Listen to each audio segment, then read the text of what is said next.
Okay, all right. We're gonna, if everybody would join me, please salute to the flag.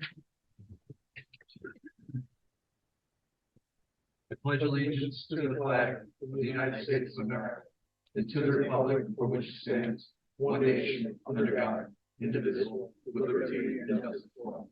Thank you. Okay.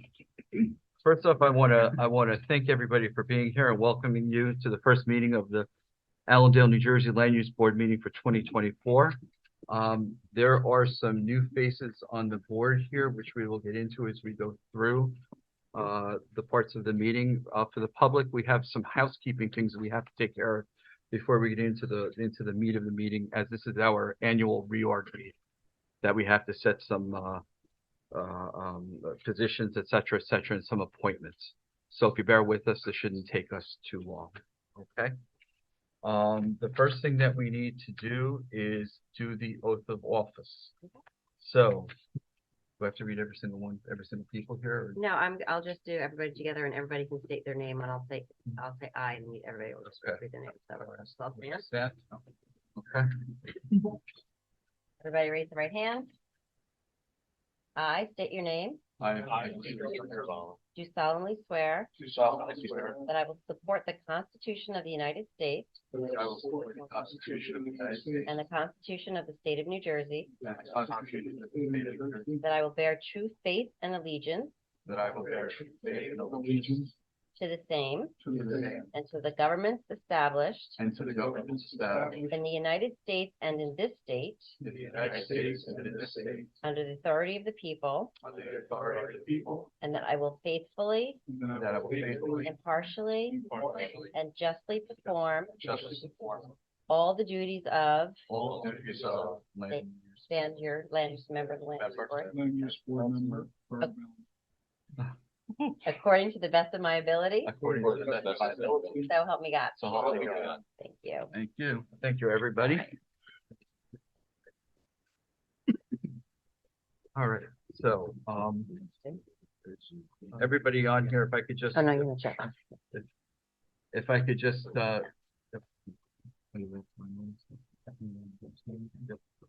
Everybody pass me down after you sign your oath of office, please. All right. What I'd like to do is just a couple of the new faces here. I'd like to welcome Andrew Aguilera. He is our DPW superintendent. Yeah. Okay. I've already seen some of the work that he's done here in the short time taking over, and I just want to express my personal and professional thank you. It's been wonderful, especially through the snow and everything else that's been going on. So great job. Had a lot of weather events. Really, great job. Joe D'Aloisio, I just want to say congratulations to you and to Ed O'Connell for your recent re-elections or elections or whatever we'll call it. What do you want to call it, Joe? It's election. Okay. Trial by fire. Perfect. There you go. Okay, John, you were here, so you've been on the board for some time. Jason, you've moved up now to a class 4, so thank you. All right. Frank, again, you've been here, so thank you again. Myself, Melissa, you've been on this for some time, so again, thank you. Greg, did we do something right there? No, I know. Okay, so Greg's here. Greg's been on. Okay, and Joe New, thank you very much for joining us. We appreciate it. Thank you. Okay, and for the time that you spent. I also want to welcome Larry Callie as our counsel. Okay. Thank you. Larry is taking over for Chris Bada. We wish Chris the best in his new endeavors as judge. Chris has been wonderful to us, but Larry has already hit the ground running. He's already been putting up with me and dealing with my questions and everything else. So I just want to say I greatly appreciate that. Thank you. Thank you. So, all right. So I guess the next thing that we get into is roll call. Linda, roll call for everybody here, I guess. Vice Chairwoman Bergen. Here. Board Member Warzala. Here. Board Member Katrina. Here. Board Member Aguilera. Present. Councilman D'Aloisio. Here. Board Member Dallo. Here. Chairman Cerrito. Here. Mayor Wilsinski. Here. Alternate Butler. Here. Alternate Conte. Here. Thank you. Okay, thank you. So the next thing on our agenda is election of officers, but before we get into that, we have resolution 24-01, order of voting. So the order of voting as we have proposed here is, it would be Melissa Bergen first, Jason Warzala, Frank Petrino, Andrew Aguilera. Again, Andrew, I apologize. I'm sorry. Guglielmo. I will get it. That's an Italian. I should know that. Joe Dall'Oisio, John Dallo, Michael Sirico, Amy Wazinski, Greg Butler, and Joe Conti. So this would be the voting order. I'd like to have a motion, please, for acceptance. The motion. Thank you.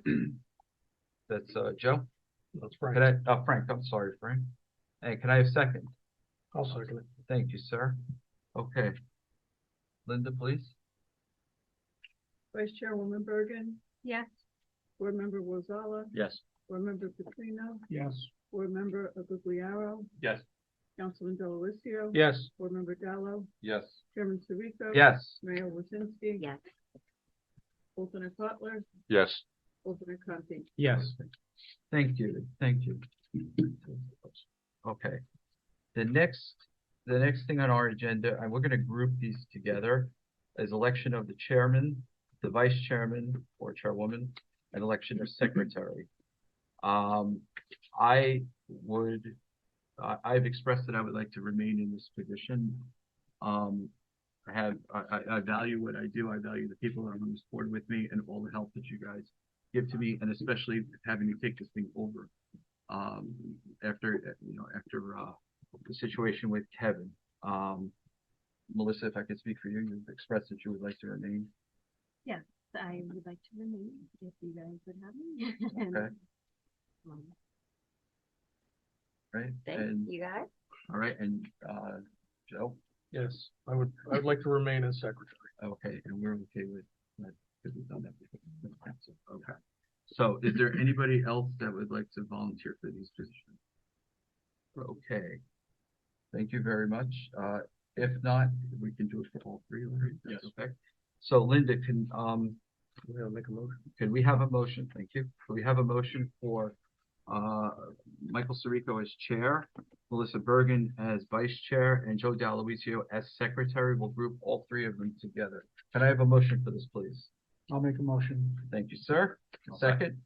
I'll second. Thank you. Okay. Linda, please. Can we just do an all in favor? We're gonna do an all, yes, okay, we can do an all in favor. Okay, so all in favor? Aye. Aye. All right, thank you, everybody. Any opposed? All right, anybody opposed? Doesn't sound like it. Move on. That's. Okay, so the election officers is done. Thank you very much again. Thank you for the faith that you're having us. We appreciate it. Okay, the next thing that we have are the resolutions, which are appointment of land use board legal counsel. As I said, Larry Callie is now will be our board attorney. We need to have a motion to get all of this set. So, correct? That's what we do. Yes. Okay. So can I have a motion for Larry to be our land use board legal counsel, please? I'll make a motion. Thank you, sir. Second. Thank you. Okay, Linda, please. Vice Chairwoman Bergen, Yes. Board Member Warzala, Yes. Board Member Petrino, Yes. Board Member Guglielmo, Yes. Councilman Delavatio. Yes. Board Member Dallo, Yes. Chairman Sirico. Yes. Mayor Wazinski. Yes. Alternate Butler, Yes. alternate Conti. Yes. Thank you very much, everybody. Thank you. Thank you for reading. Greatly appreciate it. Thank you. Okay. Next on our agenda is the appointment of the land use board engineer. Michael, you've done this for a long time with us. I'm assuming you're going to continue. Thank you very much. Okay, can I have a motion, please, for Michael Vreeland of Van Cleef Engineering to remain as our land use board engineer, please? So moved. Thank you. Second. Thank you, Frank. Good. Okay, Linda, please. Who was the second on that? Frank. Mr. Petrino. Vice Chairwoman Bergen, Yes. Board Member Warzala. Yes. Board Member Petrino, Yes. Board Member Guglielmo, Yes. Councilman Delavatio. Yes. Board Member Dallo, Yes. Chairman Sirico? Yes. Mayor Wusinski? Yes. Alternate Butler? Yes. Alternate Conti? Yes. Okay, thank you. All right, and next we have appointment of land use board planner. Mr. Snakis is here. Thank you again. I'm assuming you are staying and remaining. Okay, thank you, sir. So I'd like to have a motion, please, for Ed Snakis to be our planner for the Allendale Land Use Board, please. So moved. Thank you. Second. Thank you. Good. Linda?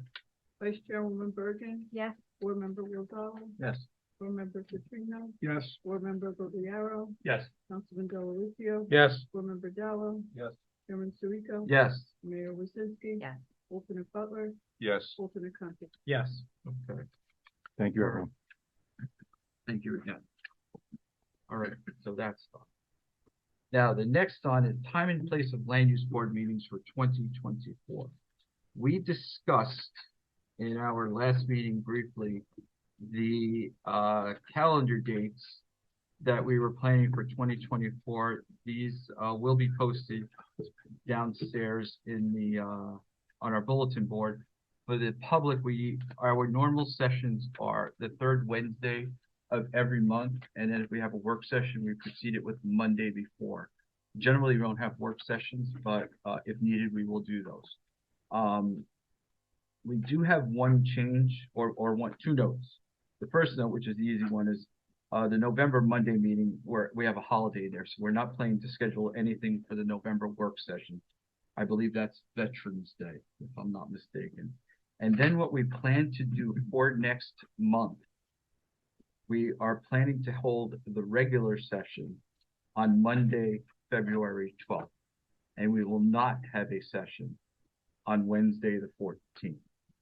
This way everybody can do what they'd like to do as needed. So, is there any discussion on this by anybody in the board? Are we okay with this? Okay, seeing none, I'd like to have a motion, please, for this to be accepted. Make a motion to accept the dates as presented. Thank you, sir. I'll second. Thank you. Okay, Linda? Vice Chairwoman Bergen? Yes. Board Member Rosales? Yes. Board Member Petrino? Yes. Board Member Guglielmo? Yes. Councilman Delavatio? Yes. Board Member Dallo? Yes. Chairman Sirico? Yes. Mayor Wusinski? Yes. Alternate Butler? Yes. Alternate Conti? Yes. Okay. And that carries over there. So that's okay, and then the final thing that we need to touch on, the second to last thing that we need to touch on, are the bylaws for the board themselves. These were last adopted in 2018. They were circulated. I asked Larry to take a look at them, which you looked at them briefly, but everything looks acceptable, so we can push these through, sir. Everything appears in order on the bylaws. If any amendments are needed, we could always consider that moving forward, but at the moment, those bylaws are ripe for continued adoption and carryover for this year. Okay, thank you. Thank you. So I would, any discussion from anybody on the board? Anybody on the board? Okay, then I would like, please, a motion to accept the bylaws. Make a motion. Thank you, sir. Second? I'll second. Thank you. Linda? Vice Chairwoman Bergen? Yes. Board Member Rosales? Yes. Board Member Petrino? Yes. Board Member Guglielmo? Yes. Councilman Delavatio? Yes. Board Member Dallo? Yes. Chairman Sirico? Yes. Mayor Wusinski? Yes. Alternate Butler? Yes. Alternate Conti? Yes. All right. Thank you very much. I believe that takes up all of the housekeeping work that needs to be done. So, next on our agenda is the approval of the meeting minutes for December 20th, 2023. Linda, I made modifications, some notes in there. I know that you incorporated them, and then they were circulated to the board. Are there any other comments from anybody on the board, please? Okay, can I have a motion to accept the minutes of the December 20th, 2023 Land Use Board regular meeting, please? Make a motion to accept the minutes. Thank you, sir. And I have a second? Second. Okay, thank you. Vice Chairwoman Bergen, Yes. Board Member Rosales. Yes. Board Member Petrino. Yes. Councilman Delavatio. Yes. Board Member Dallo. Yes. Chairman Sirico. Yes. Mayor Lucinski. Yes. Alternate Butler. Yes. All right, thank you, thank you. Next we have on our agenda, the resolutions from the last meeting. In the past, what we've done is that, legal kind of summarizes this. And then if there's any discussion on them, and then we put up. So, you haven't seen it, okay. I'll try and summarize those, okay? The last, in our meeting in December, we had, it was file number LUB 2023-13, resolution 24-10, William and Fanny Thompson, 540 Hillside, block 104, lot 10. It was adding a new roof structure over the existing patio and a side yard setback. Chris Bada put the resolution together detailing all of the concerns that the board put forward. This was in fact passed. And the resolution again is, it incorporates everything that Chris had captured that we had put in there, and we have the resolution. Would somebody care to make a motion on this, please? I'll make a motion to approve the Thank you, sir. resolution. Thank you. And can I have a second? I'll second it. Thank you, sir. Okay, any discussion? Okay, seeing none, Linda, please. Vice Chairwoman Bergen. Yes. Board Member Rosales. Yes. Board Member Petrino. Yes. Councilman Delavatio. Yes. Board Member Dallo. Yes. Chairman Sirico. Yes. Mayor Lucinski. Yes. Alternate Butler. Yes. Okay. Right, so that's, yeah. And then the second one that we have is file number LUB 2023-12, resolution 24-11, Peter and Amy Bloom, 34 Harrington Road, Allendale, block 509, lot 4, and it's to add a wood burning fireplace and a side yard setback. It was a side yard setback encroachment. Again, Chris Bada put everything together here in the resolution. They've been circulated. We also added information in the back that detailed the proposed fireplace as part of the resolution. So, does anybody have any questions, any additions, anything to discuss on this? Nope. Okay, thank you. Seeing none, I'd like to have a motion, please, to accept this resolution. Make a motion to accept. Thank you, sir. A second? I'll second. Thank you. Okay, Linda? Vice Chairwoman Bergen. Yes. Board Member Rosales. Yes. Board Member Petrino. Yes. Councilman Delavatio. Yes. Board Member Dallo. Yes. Chairman Sirico. Yes. Mayor Lucinski. Yes. Alternate Butler. Yes. Okay. Very good. All right, everybody. Audience, thank you very much for bearing with us on all of this. And now, yes, sir. Yes.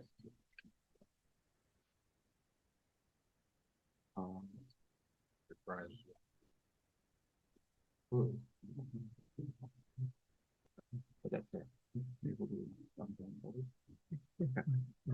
Okay. All right, next on our agenda is the public, part of the meeting for public hearings.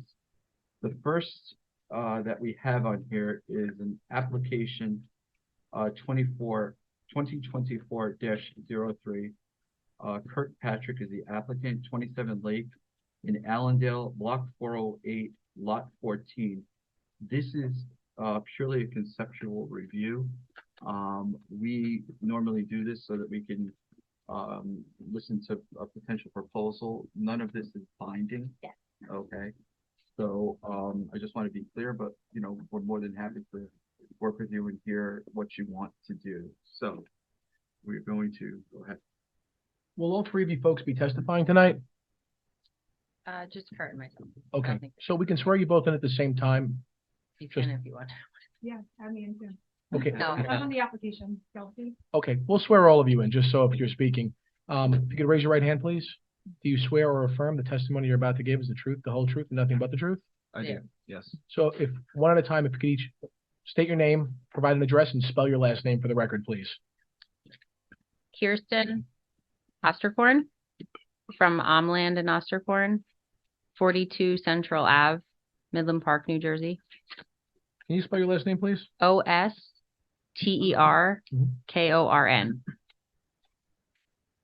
Thank you. Kurt Patrick, 101 Arthur Street, Richfield Park, New Jersey.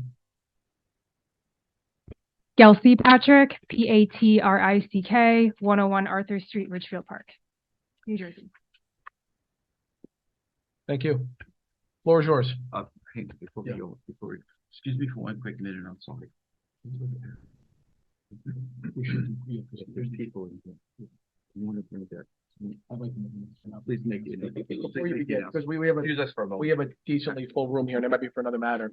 So if anybody's here on the Crown Castle matter, it's LUB file 2024-01, 300 West Crescent Avenue. It's for co-location of an existing telecom facility. That matter is being carried to the next public hearing of February 12th.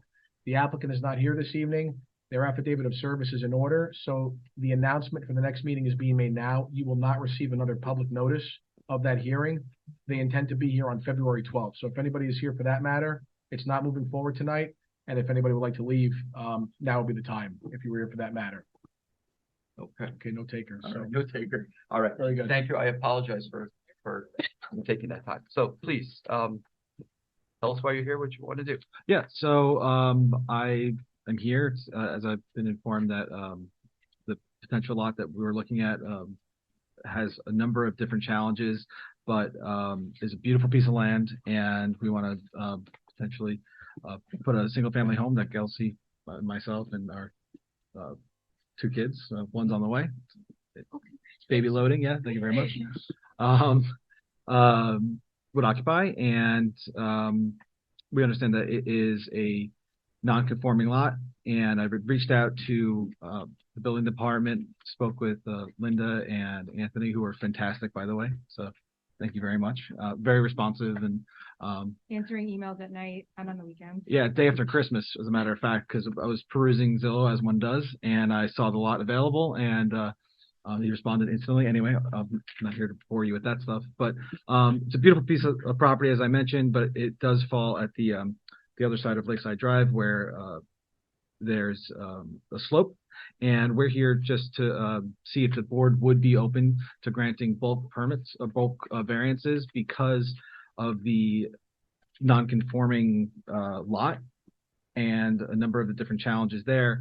If you would be open to the proposed drawings, which you should all have, and a Adobe version for somebody as well. And Kirsten has been great in advising what is possible, and Yeah, that's good. good.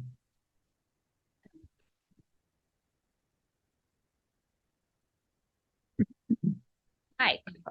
So nice to see the board again. It's been I don't think I've been back now for a couple of years, but so Kurt had contacted me, engineer, surveyor, looking at the property, and initially I saw the brook and I talked about riparian requirements. State mapping had showed wetlands, so he's already pursued a wetland consultant. So we're well aware of the state regulations of outside agency approvals that would be needed for the property. We put on a proposed dwelling. We were just looking at a decent size. We knew we went narrow in the house. It's less than 24 feet wide and longer, with the thought that you would drive in on the east side, as far away from the brook as possible, with their idea of being able to, as a second floor, look over to Crystal Spring, to the lake, and be able to still also see out the back to the brook. And we were staying outside the riparian buffer. From the wetland consultant that was out there, they had looked at all the wetlands were more to the west side of the property, and that wouldn't have impacted the property as much. Still aware that we would need to go through outside agencies and get all that delineated. The biggest hurdle right now that we see on this, aside from being in front of this board for bulk variances, there's a slope easement, but all we have right now is that it's per a tax map. We looked into getting a title search. But because the lot's been vacant, the title searcher, it was going to cost a significant amount. It was more like $600 to $800 to do that, as opposed to normal like $100 range, to go into the history of the slope. So I advised Kurt, let's come to the board first, see their feedback on the bulk stuff, and if it's positive, then we'll advise to get more of the research as to the slope protection.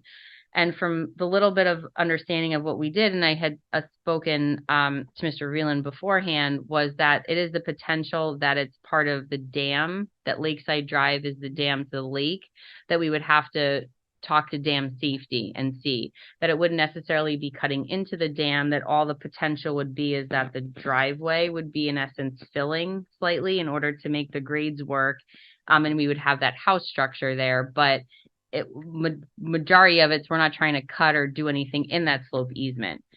So I understand that there are the outside agency aspects that we have to work with. So the purpose for tonight was just to consider, because of the nonconformities of how this lot is and the narrow part of it of where we would be looking, and it's outside of all the wider parts, is that we would have bulk requirements for front yard setback, rear yard setback. We would meet side yard setback. The initial analysis I did was coverage was completely under for building and impervious coverage, because we're basically leaving 2/3 of the property undeveloped. It was just more to try to get a little bit of feedback and understanding of how the board might feel of granting these types of bulk variances for setbacks, knowing that we have outside agencies that we would have to deal with. That's the gist of what we're, because they've put an offer in and it's in a due diligence phase, but before they want to move forward with further investment into the property in terms of title searching and researching and getting into a long-term due diligence for approvals with the seller.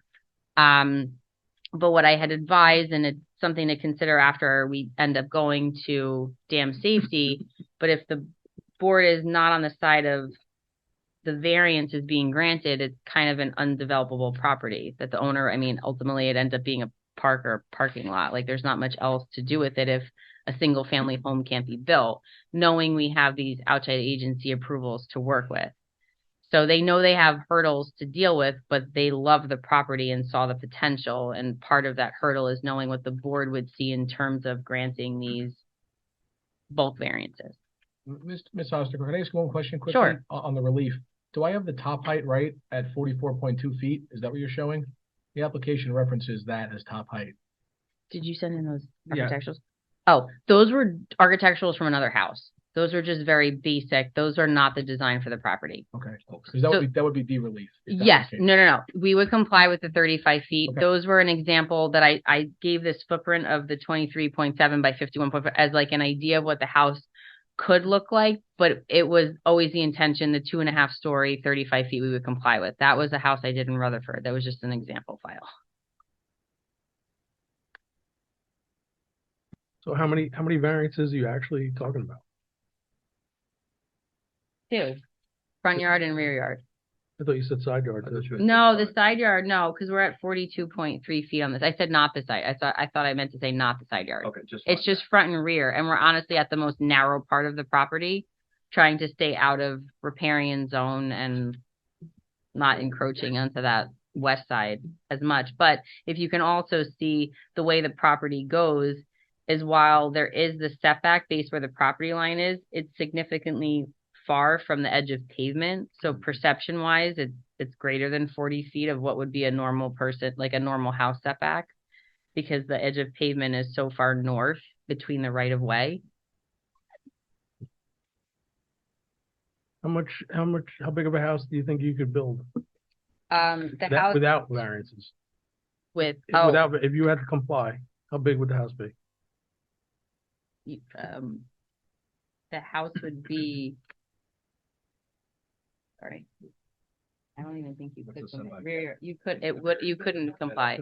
No, because the front yard is 40 feet and rear yard is 50 feet. And at that, the property on the east side is only 57 feet in depth. And at that narrow part, it's less than that. This is being advertised as a residential building lot? It's in the AA zone, and the owner's been trying to sell it. I don't know how long he's owned it for, or the reasonings as to what else it could be put on the property. I know in the years I've been on the board, and this is just, we're just having a frank conversation, the board kind of frowns on bulk variances. We try to encourage applicants to avoid variances whenever possible. There's a lot of homes, the vast majority of homes in Allendale unfortunately have non-conforming conditions and they don't have any options. You're Understood. building something new, so you have options. Unfortunately, this particular property doesn't allow you any options. No, so I don't know what else. I mean, unless it goes back to the seller of being like that. It's just, I don't know the history of Yeah. when he bought it, how long he's owned it for, of trying to unload it. It seemed though that when you had said you had called the town, they had been inquiries about the property previously, that I think you're the one that only pursued it further. I think the quote was, I was the only one brave enough to come in front of the board. So far, it's been Well, you got nothing to lose. friendly. I don't know how you have the conversations further. I mean, it is zoned for a single family, so I don't know much else as to that history of it. And any garage proposed or no? Right now, I mean, the dwelling would have one. We had talked about possibly extending to have it be a front entry because we had room and coverage to work with, but it was so conceptual in nature, we didn't get that far. And the only reason I bring it up is the requirement of the code for residential. Yeah, I mean, I think in this layout, I think the architecturals didn't have one. They would have one. I just don't know if when we actually hired an architect, if it would be built into this footprint or if they would actually extend into that larger driveway area I shown to actually have it extend out so they can just have and they still get, because this house footprint was 1,200 square feet, so it's not a huge house. It would be 2,400 with the 2 floors. But if they wanted the extra garage space, I mean, from an impervious coverage, they wouldn't have a variance for that. It would just be the front and rear yard setbacks.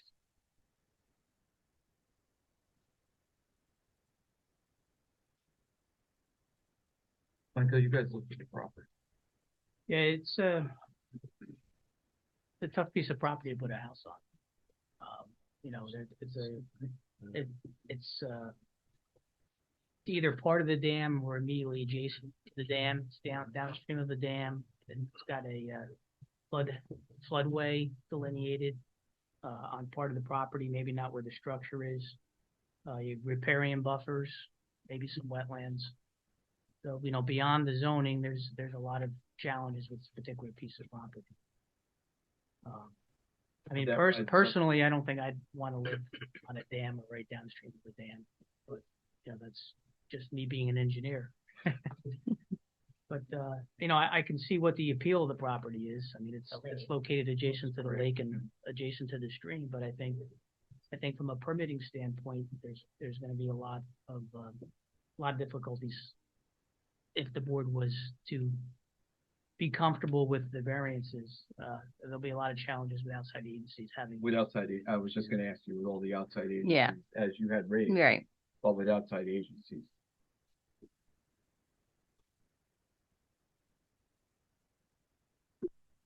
Ultimately, they're just looking to see if they go look for the next property or keep pursuing this of how much they want to.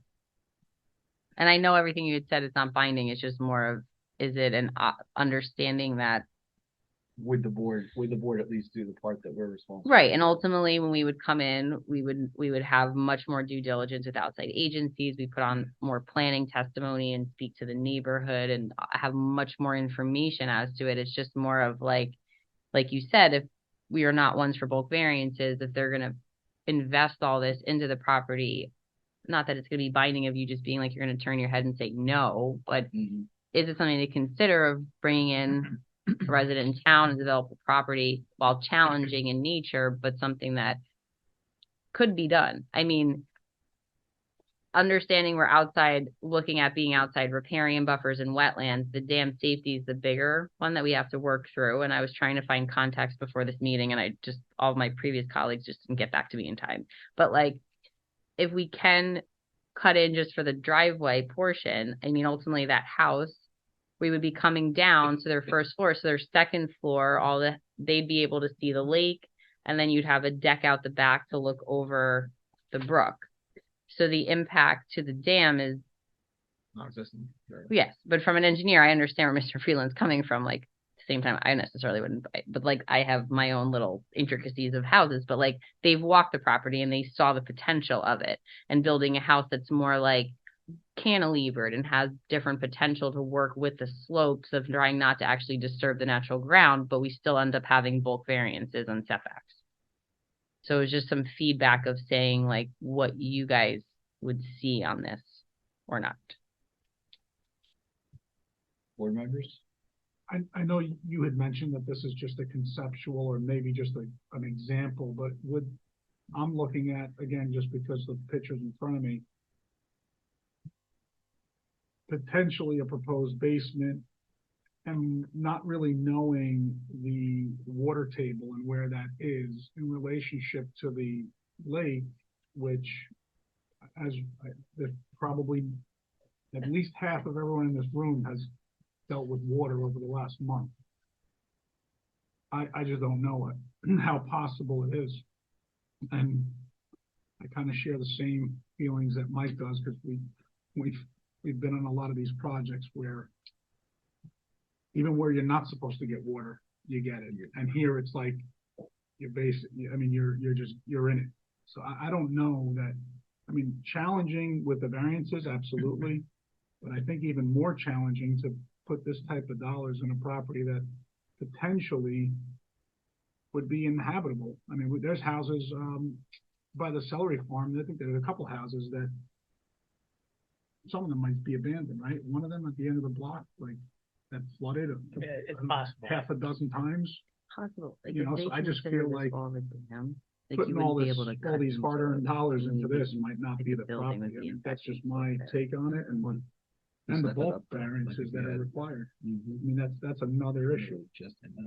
And we did have an application come before us not too long ago, where we were talking about a reasonable setback to a property line.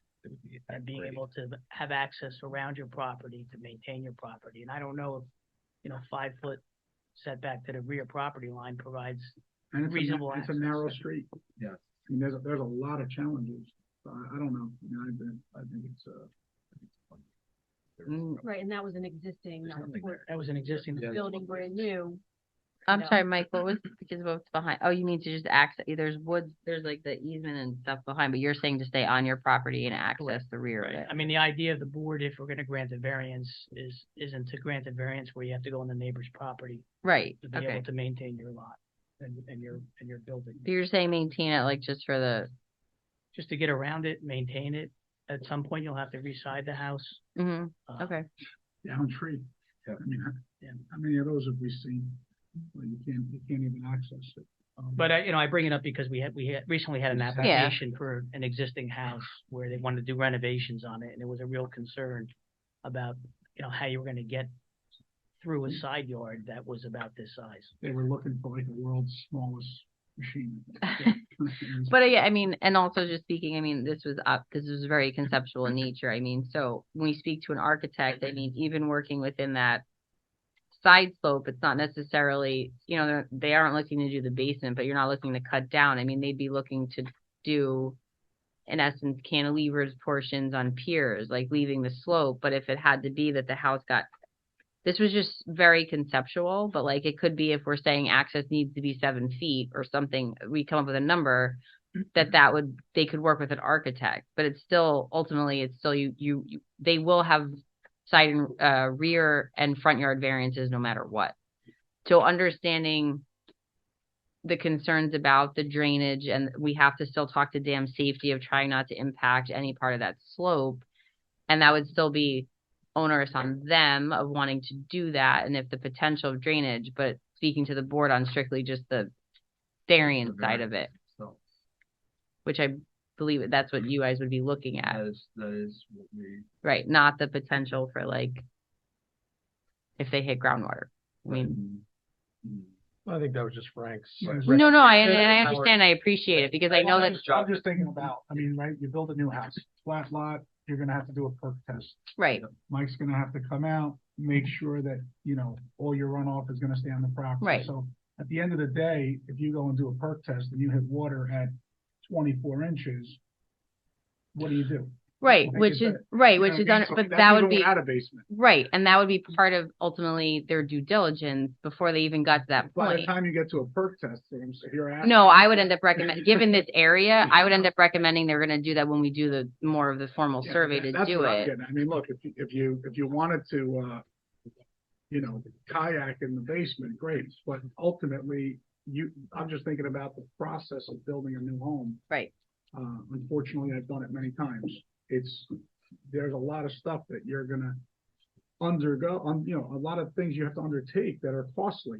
And I would hate to see, a young couple just, becomes the, money pit at some point. Right. And it's just, I know there's always a dream, but the reality is, the challenges of the variances, yes, are the burden of the board, but there's many, many challenges which I think you're going to face. I don't know that, And we also- all variances aside, I mean, I wouldn't want to see someone Spend that. really. No, understood, spend yeah. time, Again, our job energy, and is also effort. to protect you guys as well. Everything that Frank is saying, I'm sorry, I didn't mean to No, I mean, interrupt you, but everything he's saying is to help you guys, okay, as well.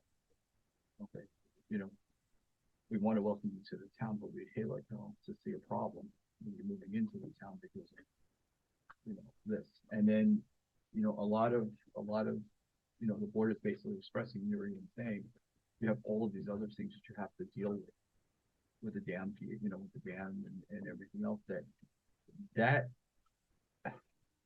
I'd hate to see you spend all that kind of money. But if that's truly the dream to do this, I would say, council, correct me if I'm wrong, Yeah, so your lead time, as difficult as it might be to prosecute the bulk variance case for this property, which has a decent amount of shortcomings that you're hearing from the board members and their concerns, candidly, your lead time and your hurdles with the other agencies, I think are going to be much more significant than this. Yeah. So oftentimes it's prudent, and the board's trying to help you folks here, find a path if there is one. The more common route, and Mr. Vreeland can chime in on this too, is pursue the other agency approvals first, because those are going to be more complex. They're going to be a much more protracted review process and timeline. And if you don't get through those, it won't matter if you get through local zoning at all. So. right, understood, and I guess their point was if they got through everything, which is why they were here, saying if they got through everything and then they got to local zoning and then they're just like, no, Well, then it was, that's why I was trying to get an idea of the feedback yeah. first. I think it's tough for the board to give you any sort of soft level of confidence at the moment, because the plans are not terribly evolved at the moment. Right. The bulk data is not there. You're calling out a few likely setbacks, but there's not much meat on the bone for the board, I think, to really look at this and say how they would feel based upon other applications they've seen over the years and how they feel about the relief and where you're going to have deltas from code conformance. So I think it's tough at the moment for the board to give you a thorough consideration on this. But I still think that the other agencies is the proper pursuit first, because if you do it the converse, like now, which is concept goes good, let's say you come back here, you prosecute an application, let's say you do get an approval, you might not get through the other agencies at all. Oh, right, And no. 8 to 10 months down the road beyond local zoning. Right, and that was not my advisement. They were already pursuing this conceptual. They had spoken before I was contacted. So I think it was just to get the feedback, but then it was knowing like we have to go these other routes first before you come here. It wasn't that we were going to come here first and then do it. It was just they had already started because they had the conversations with the town at first. So I was like, well, let's just keep it. Let's just get an idea of what the board thinks of it. We know we have to go to the DEP. So I think the review scrutiny is going to be more intense at those agencies than here. So I would think that might be a more proper starting point. Okay. Yeah, I mean, I would just chime in again, like I said earlier, we don't typically like bulk variances, especially in the case of a brand new construction. And, the fact that you seem like a nice family, there's a lot of great places in Allendale. You're going to shoehorn a house on a piece of property that's not going to fit. And it's not going to be conducive with the neighborhood. It's just not going to look right. It's my opinion. Okay. Just to say you want to live next to the lake and you're going to put a shed on it, I don't know, I think you could find something much nicer in town somewhere. It's my opinion. Thank you. Anybody else on the board want to Yeah, and I mean, I would have to agree, with the bulk variances of the new construction and when, you're designing a new building, you want to try to stick within the the guidelines. Rather than, we look at, like Mike Reeland was mentioning the other, one with the tight setback. That was an existing nonconformity. When it's new construction, we're trying to stick within the guidelines, but Did you have any other questions, Bill?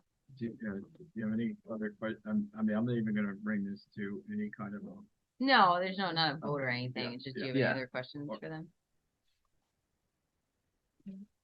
No. Thank you. All right. Thanks. Thank you. Thank you. Good luck. Good luck. Yeah. Thanks. Thank you. Congratulations on the new one, too. Thank you very much.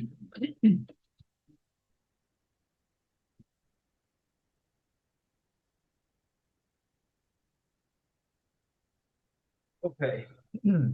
Next on our agenda was LUB 2024-01, the Crown Castle application, which as council has advised that is going to be moved to the February 12th meeting, so we're going to go over that. And our next application is LUB 2024-02, Laura Aquino, 203 West Allendale Avenue, block 1708, lot 14. The proposal is for a one-story rear addition and conversion of existing garage space to living space and construction of a new detached garage pursuant to 270-64C, parentheses 2, and 270-18B, parentheses 2. So, okay. So, welcome. Hi. Welcome. Sarah. Okay.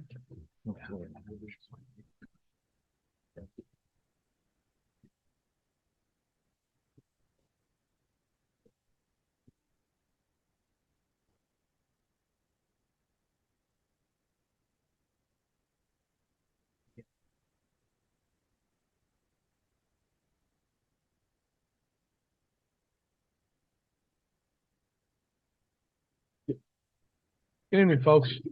So who will be our witnesses this evening? I'm Laura Aquino, Okay. someone. Ms. Aquino, can you please state your address for the board and spell your last name? Sure. 203 West Allendale Avenue. My last name is spelled Aquino. Are you the property owner? I am. Okay. And you have experts with you here this evening? I do. Okay.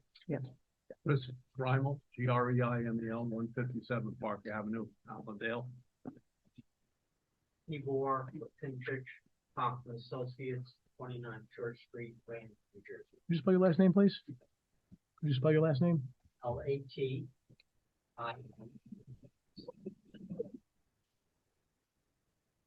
And you're the project architect or engineer? I have site engineer. Right. Your license is current and good standing? Mr. Greimel, same for you? Yeah. Okay. Any questions on your qualifications? I'm okay, Mr. Brown. Good to see you. I know you know that. I know, I started here with Mr. Brown, so I know that you know the way this board operates. Yeah. So thank you. And you've already been before us before, so you know how we go. Right. So, welcome. I'm sorry. My name is Sanford Krieger. I'm the licensed builder. I don't know that I'll have to say anything, but in case. Okay. My address is 260 Hampshire Ridge Road. Park Ridge. 6. My company name is Krieger Homes. Okay, very good. Why don't we swear all the folks in collectively, if you wouldn't mind? Raise your right hand, please. Do you all swear or affirm the testimony you're about to provide is the truth, the whole truth, nothing but the truth? Yeah. Thank you. All right. Thank you for coming before us. We have all seen the plans that have been proposed in the picture, so, we know you want to tell us what you want to do? Sure. I'm just Please. going to start with a little bit That's of fine. background, if you don't mind. So my name is Laura Aquino, and I reside at 203 West Allendale Avenue with my 3 children. I have been an Allendale resident since 2007 and in my current home since 2018, which I co-own with my mother, Emma Aquino, who's sitting behind me. My mother will be 88 years old next week and lives alone ever since my father passed in 2021 with COVID. We, along with my siblings, think it would be in my mom's best interest to live together. So the overall plan includes removing the barn, which is actually removed, adding to the existing garage, renovating the existing garage, and building a new attached garage to make a suite for my mother. I had plans in hand and was awaiting general contractor bids when I received a good offer to remove the barn. The barn demolition permit was granted and demolition was completed this past October. I had no idea that there would be of any consequence to remove the barn on a different application than the rest of the work that was planned from the beginning of the project. It was difficult to get contractors estimates back to me. I eventually discovered that additional engineering had to be done, and some additional needs from my mom required a slight architectural redesign. We hired Krieger Homes Inc. and completed the building permit application, which was submitted to the building department on December 6th, some 8 weeks after the barn was demolished. So that just gives you a little bit of background, and I'm going to have Tibor explain the changes that have happened, or to explain the project further.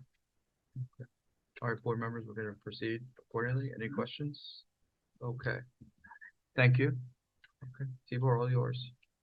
Good evening, Tibor from Hoffman Associates. I will be presenting a summary of the site. Mr. Grant will be referring to Exhibit A1, which is planning the completion plot plan, Lot 14, Lot 1708, 203 Allendale Ave, dated 11/2023, the revision date of 12/20. And I provided an exhibit list to the board. Exhibit A1. Exhibit A1 details the existing property on the left and the proposed property modification on the right. Subject property is a 25,052 square foot lot. A zone requires 20,000 feet. There's a notation and specific requirement is that there be 20,000 square feet in 175 feet of the property. This lot is actually oversized, but there's only 17,000 square feet within 175 feet of property. The lot has 100 feet of frontage. Somewhat irregularly shaped, and the side lot lines are not 9 degrees or perpendicular to the right of way, so that's actual side yard setbacks. But in summary, oversized 25,052 square foot lot, 100 feet of frontage, occupied by a ranch style single family home. Attached are various photographs of the existing home. It has a gentle topography, gentle sloping topography from West Allendale Ave to the rear of the property. Again, it's occupied by a single family home. That home currently has 14.4 side yard setback on the right hand side, with 17.5 foot side yard setback on the left hand side. The zoning requirement is a minimum of 15 feet, and depending on your floor area ratio, in side yard, as we'll discuss. For whatever reason, a front overhang of the home is 32.5 feet from the right of way. These are existing fairings conditions. There's no change being proposed. That is where the home is located. Why is it located 14.4 versus 15 feet on the right hand side? That is how the house was built, which was built in 1960. The total lot coverage currently is 15%, where 34.7% is permitted. Lot coverage would increase up to 23%, still in compliance with the proposed improvements. For floor area ratio is currently 9.1%. Will increase to approximately 13%. Brian will give testimony in that regard. There was a testimony previously given, there was a large barn to the rear of the home. That barn was 28 by 44. These are photographs of that barn that was recently demolished. You can see from the photographs. Were these filed with the board or are these new this evening? These are being presented the first time this evening. All right, I don't want to mess up your exhibit deck, so we'll call these A7, this. That is not photos of the barn. That barn was torn down in October, you said? Yeah. October, in fact, the lumber is, and part of the interest in, other than the fact that it was in disarray, actually some of the weathered lumber has value. So there was actually interest by, finally there was a contractor located who was interested in knocking down the barn for the salvage value of lumber. That lumber actually is still on site. The barn has been removed. That before the barn was demolished, it was the benefit of that floor area ratio. Once you remove that, you lose that benefit. Mr. Brown will give testimony in that regard.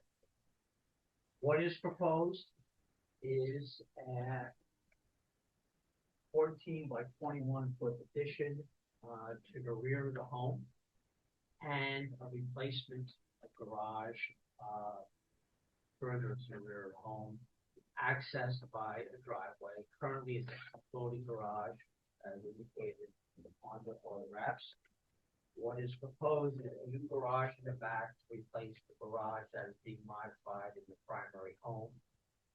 That driveway would lead to that garage. In terms of drainage, topography is advantageous here. Slopes to the rear. There is a seepage pit with grate at the low point of the driveway.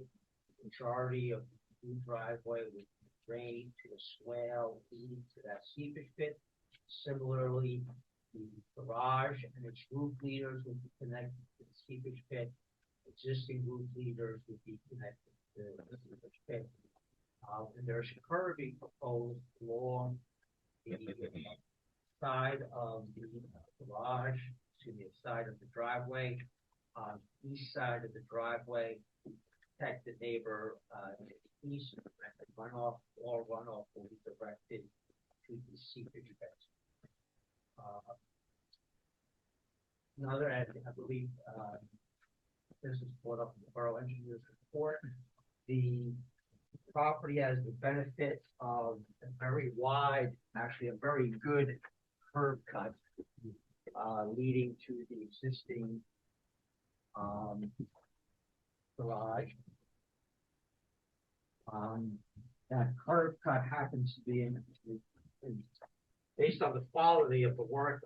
We believe that was constructed by the borough, but it is wider than the permitted 20-foot wide. It varies from 26 feet at the curb, and then 24 it narrows down. That existing, we'll call it a non-conformity, is proposed to remain. There are no modifications proposed to that curb cut. That really is a summary of the site topography, existing setbacks. Indicated, Mr. Bryan will give testimony in this regard. If we apply to enhance side yard requirements, use proposed gross building area minus the, but not the benefit of the barn that was torn down, the side yard setbacks would be required would be 19.5 feet. They are indicated by a red line on exhibit A1. I point out that the proposed addition to the rear of the home is more than the 19 and a half foot in side yard requirement. The existing home is not changing. The rear addition meets or exceeds the required 19 and a half foot requirement. That's a summary of the site.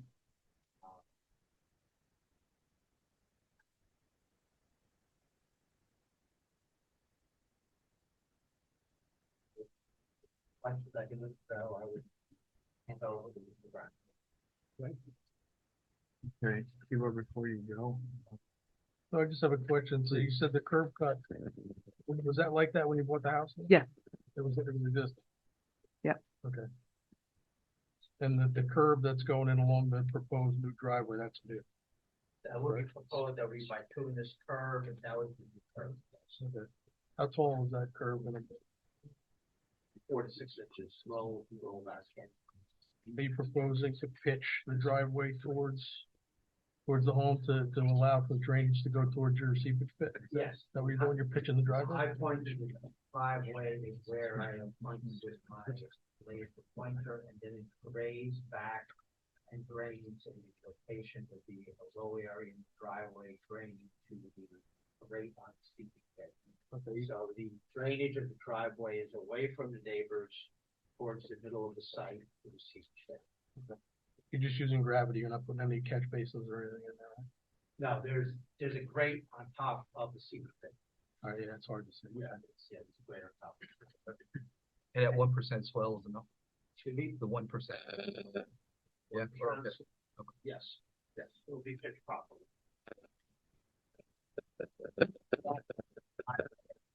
Driveway.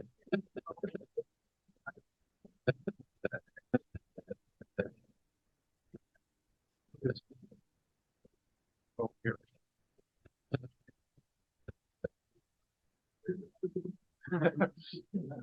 It pulls. Okay, sorry, go ahead. The benefit of this property is that it's a short walk train station.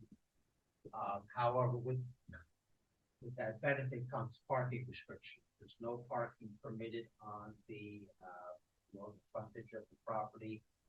Across the street, I believe it's 3-hour parking.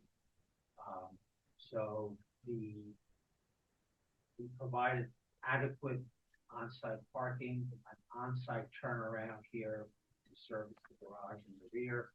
As per the code, the maximum width of the driveway at that point is 35 feet. That allows one to pull into the driveway, back out, and make a reasonable on-site curb K-turn.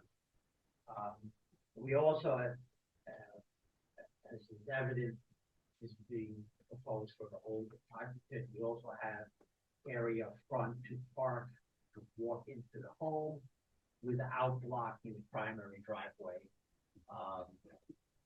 For when holidays or visitors, guests, particularly as there's no parking or limited parking across the street. So that's all been taken into consideration.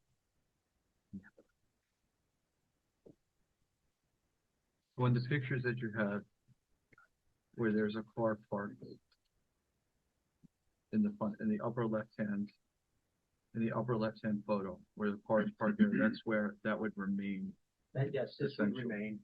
Okay. For exactly that person. For exactly that Visitor, Amazon delivery, so on and so forth. Are there trees in the left side of the property where the proposed driveway would be back behind the barn? Is there any trees that are back there? It looks like there's some behind the house based on the pictures, or to the left-hand side of that upper left-hand picture. There's certainly trees largely at the rear. They are located on the plan, very light gray. I think there's very limited tree removal. Okay. For construct the driveway. It's actually a fence. There's nothing on that. There's no trees. Okay. Okay. Actually, there is one sapling whose root system is buried under a 12-foot concrete porch. Not thriving.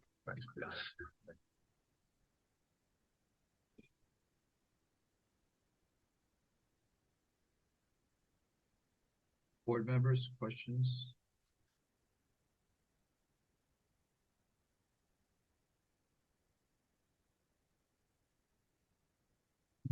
All right, I'm opening up to the public for questions of this witness only. If you have any questions, please come up, state your name, and you can ask questions of the engineer. Okay. Seeing none, I bring it back to the board. All right, Igor, thank you. All right, Chairman, I'm sorry, I apologize, I'm sorry. Would you care to come up? Please come on up and state your name, and again, the questions, right here. And the question is, and yes, name and address, please, so we have it proper. And the questions are only for the engineer, so. To him. Yeah, the question, and I need your name and address, please. My name is Eleonora Linder. I am, 193 West Allendale Ave. I'm the property right, next door to 203. And I'm on the side where the driveway is. You're on the side where the driveway is. And where the driveway will be. Huh. Yeah. So I had a question because, what exists there now, as far as the driveway is concerned, so my house is right, near it, you know, with a normal setback near the, and a porch there, a closed in porch. And my mom is with me, so she's 92, so he brought her home. That's my dad died. And so that, driveway, the existing driveway, is already a double driveway, as you were stating. You have space for a car, and then you have space for another car to go to the new, correct? Yes. Yeah. So as it is now, it's, well, first of all, it's not very attractive. You have a double car cement right there. And there's cars parked there because that's where your garage is, you know. And my feeling is, I have a couple of feelings though, because now this driveway is now going to be going, you know, down right along our property and very, very close. So I think that is one of the variances that would work out, because that's right along my gardens and everything there. We had the barn before with the privacy. Right now, everything's an open, you know, field to us. I've been here 37 years. We've raised our children here. So I'm also concerned with the look and how it will conform to, you know, Allendale look, the house already before. So my question. Thank you. Okay, because we can have the comments at the end. Okay. All right, thank you. So my question is that the existing driveway is going to remain the two double car. Yes.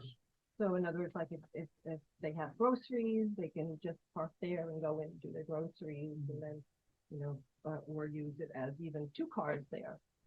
My concern, of course, is that there'll always be two cars there, because it's very convenient to go, you know, into the house.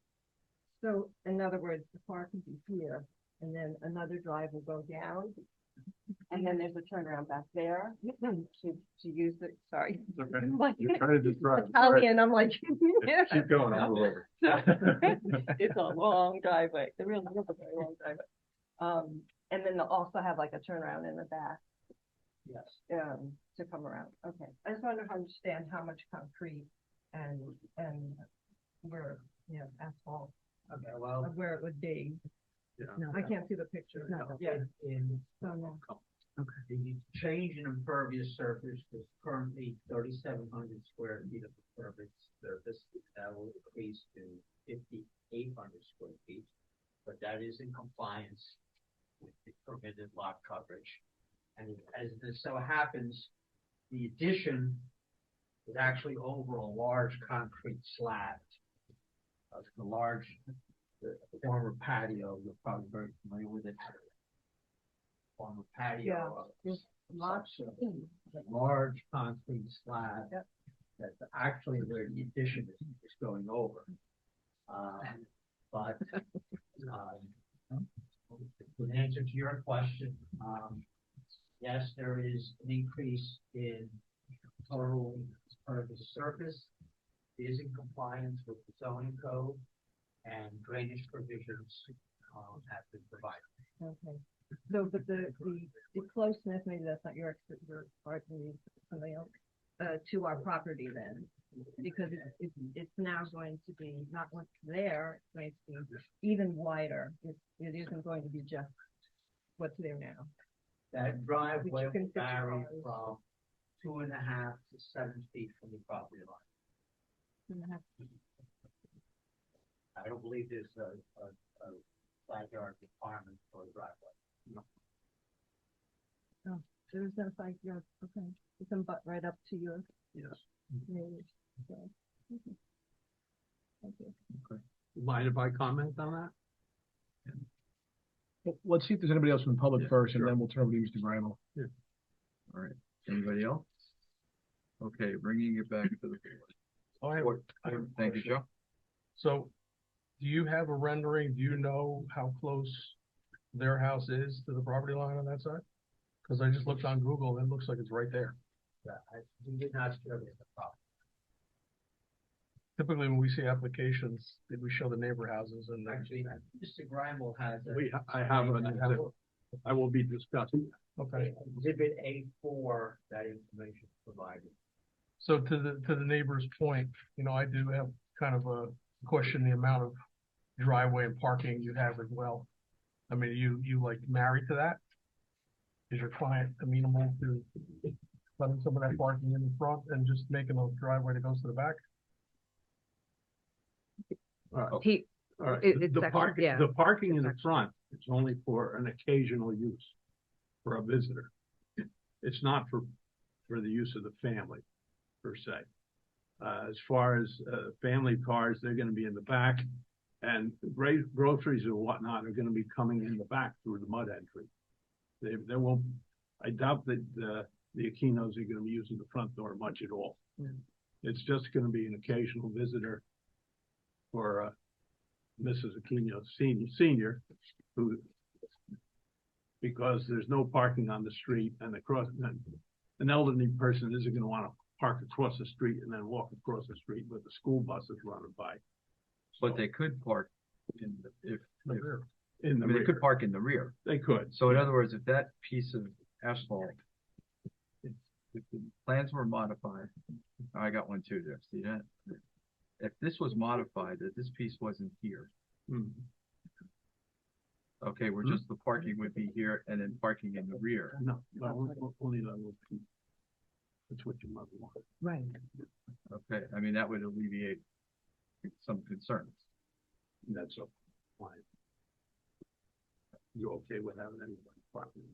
Well, that was my, Please. I'm Frank? trying to understand the concern. If they were to leave it the way it was and it was a garage, they would be allowed to have Two cars sitting. two in cars front. there anyway. So I don't know Yeah. that it's any different. And the problem is there is no on-street parking on that side. Yeah. I would suggest maybe a better buffer with some proposed plantings to provide some screening. But if they were to not do anything and leave the garage there, you'd still have the two cars. I mean, I don't know that it's, what are you trying to achieve? You don't want to see the cars are there now, so perhaps the applicant would be receptive to providing some sort of planting buffer just to provide screening. And that buffering being here? Or Yeah, just- obviously, wherever it would satisfy the sight lines of the neighboring property. So that they wouldn't be, I have a new house built next to me, when she backs in her Jeep, the headlights come through our kitchen, but it's a garage, what are you gonna do? I mean, I don't know that you can. Like I said, if you don't make a change and it stays two cars, you're still stuck with the two cars there, which is normal. Right, but there's a garage which would house the vehicles. Right. Now there'll be no garage. Yeah, but there's no ordinance saying that you can't park a car outside overnight. No, but the code says that you can't park between the house and, you're not supposed to park between the house and the street line. But I don't think they're proposing that, Mike. I- I think they're saying, they're concerned with the parking on the right, correct? Where it's like double wide, so the thought process is to park a car there so that you have unobstructed access on the left side.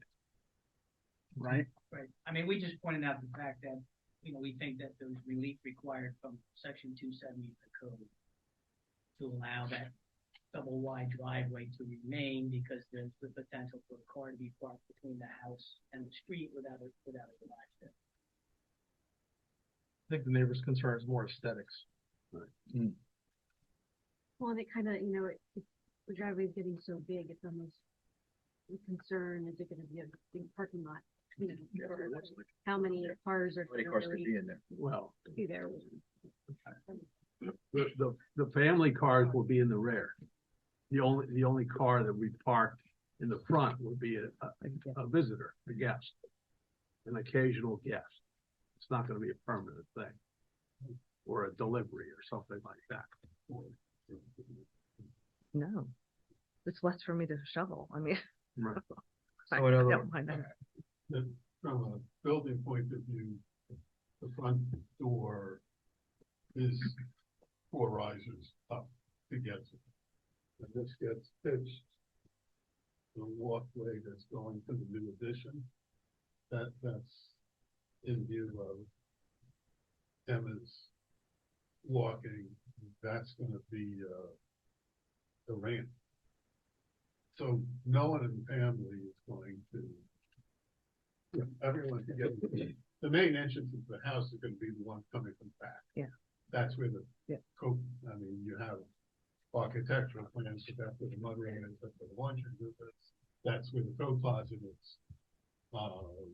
And we don't have any objection if we narrow that, and just might point So- out that So again, you're open to narrowing this right here, where I'm pointing on the. if we have to, I mean, obviously, just, you know, she has 3 sons, 20, 18, and 12. The 2 sons are gonna be at college. The 12-year-old has a little while till he gets the license.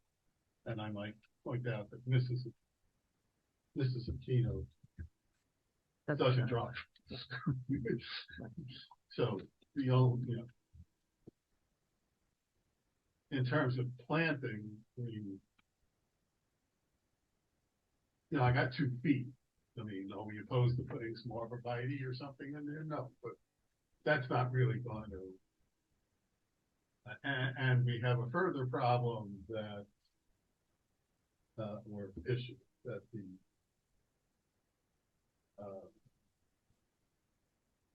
you are, I'm sorry, you're the left side neighbor, correct? You're over here, right?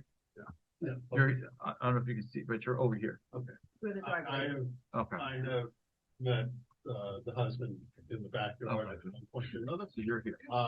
There's a fence there that they built that is actually, according to 2 surveys, on Ms. Akita's property.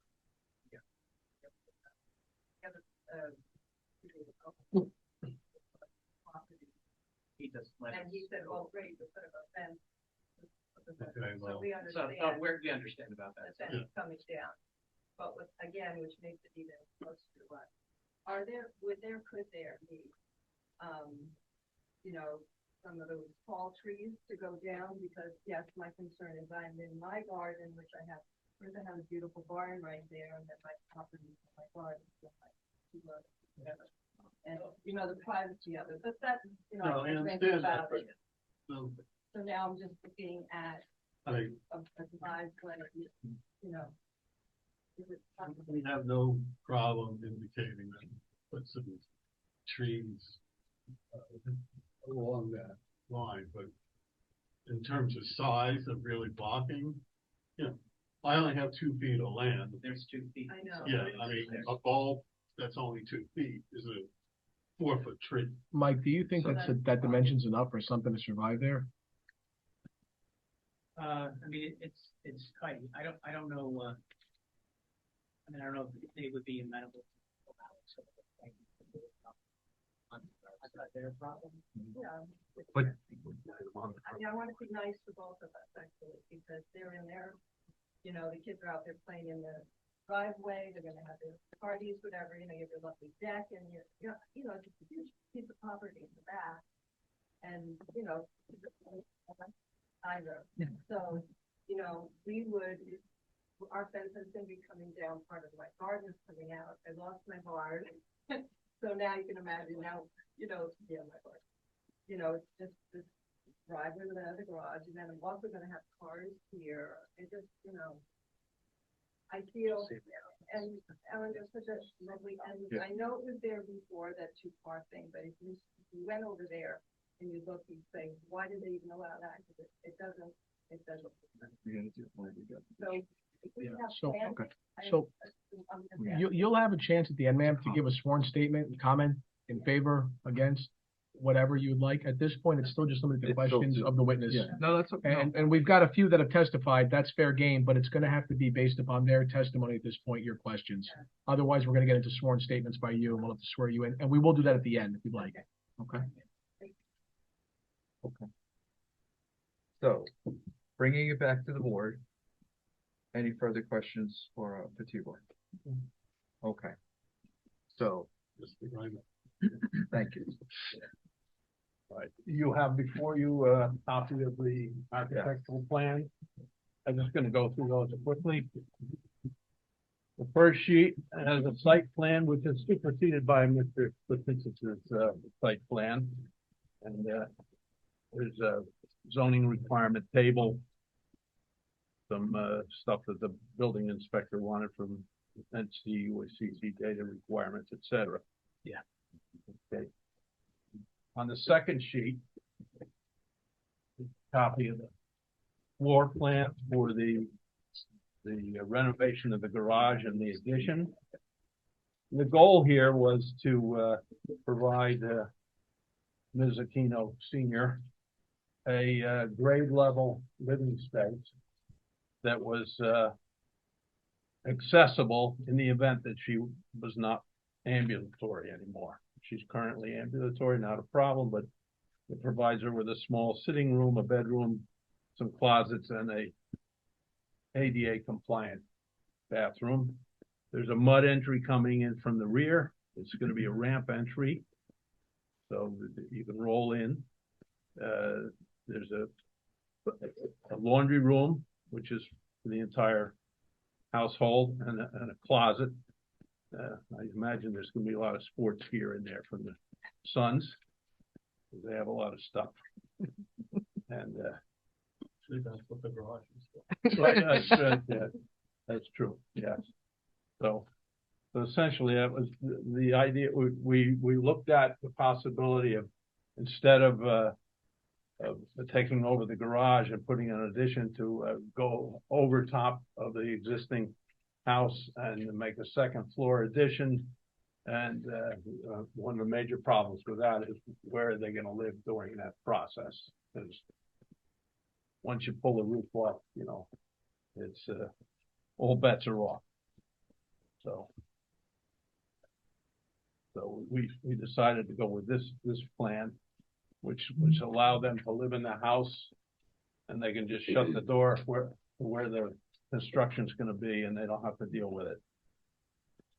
So the balance of that plan is just the foundation plan for the new addition and some other detail. The third sheet is some information on the garage, the foundation for the garage and the garage floor plan. Some details on windows and et cetera. An electric plan for the garage and some notes. The fourth sheet has elevations of the proposed addition. Showing the front elevation of the house. We're eliminating the garage door, and there'll be some windows there instead. The rest of the elevation stays the same. The only difference is that there's going to be new siding. I guess the board had a question on siding. We've got a sample of the color final siding. Look for that. And the roofing is right there to complement the siding color. On this sheet, we also have some elevations, interior elevations of the bathroom and the laundry room, and electric plant. The fifth sheet is elevations of the garage. The garage is 24 feet by 24 feet. 2 9-foot wide overhead doors and a gable roof with a 10-on-12 pitch. The height of the garage is 20 feet. And also we have some building sections of the garage and the addition. And the last sheet is just some standard notes.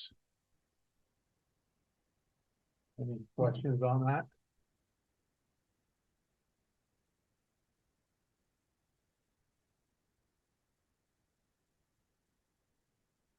I also provided in the application a area map taken from the Allendale tax map. I took some measurements of front yard setbacks and distances between adjacent homes. They're shown on that. You have that before you? It's an 8.5 by 11. Should have gotten that. Okay. Is there a new fireplace going in, chimney? No. Oh. No. I saw details on the back of. Well, that's just generic detail. Okay. But If they were gonna do a fireplace, that's how you do it. gotcha. But if you don't, not gonna have a fireplace, then you can just put a red line through it. Okay, so, all right, so we've got a house to the right, which is 209, which is that's part of this whole area is part of the Yeomans Van Houten homestead, which was established in 1797. And the barn that we've been talking about was part of that homestead. And based on information I got from the prior owner, the barn was probably built for somewhere around 1840. It's been around for quite a while, but no longer. The 209 was built in 1869. And I think it was the second house on Homestead. But the distance between 203, which is the property in question, and the adjacent 209 is about 40 feet. And from 203 to 193, the lender's property is 27 feet.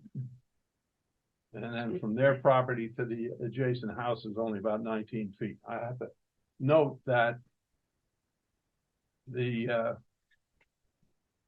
lot 14 and 15 are in the A zone. The other lots adjacent are in the B zone. So, okay, the proposed addition is going to be approximately 45 feet from the lender's house. The proposed garage is going to be about 70 feet from the lender's house and about 75 feet from house 22, Mallinson.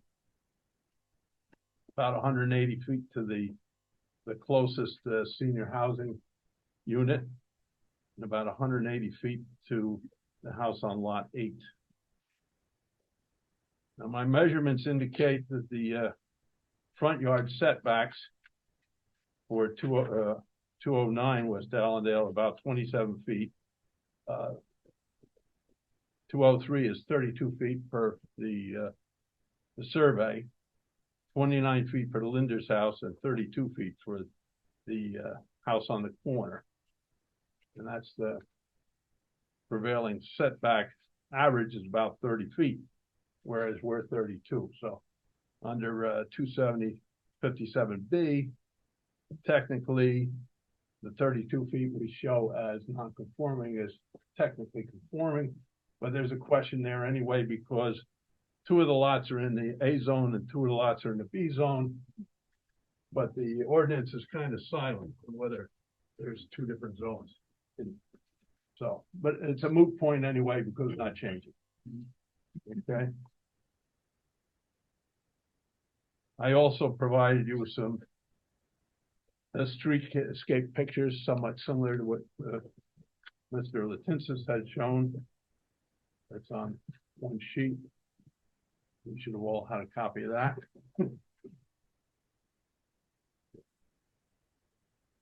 Also have another exhibit, which you do not have a copy of.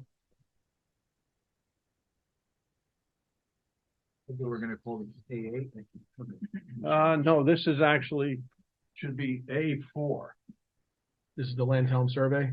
Yeah, let's tell them. Okay.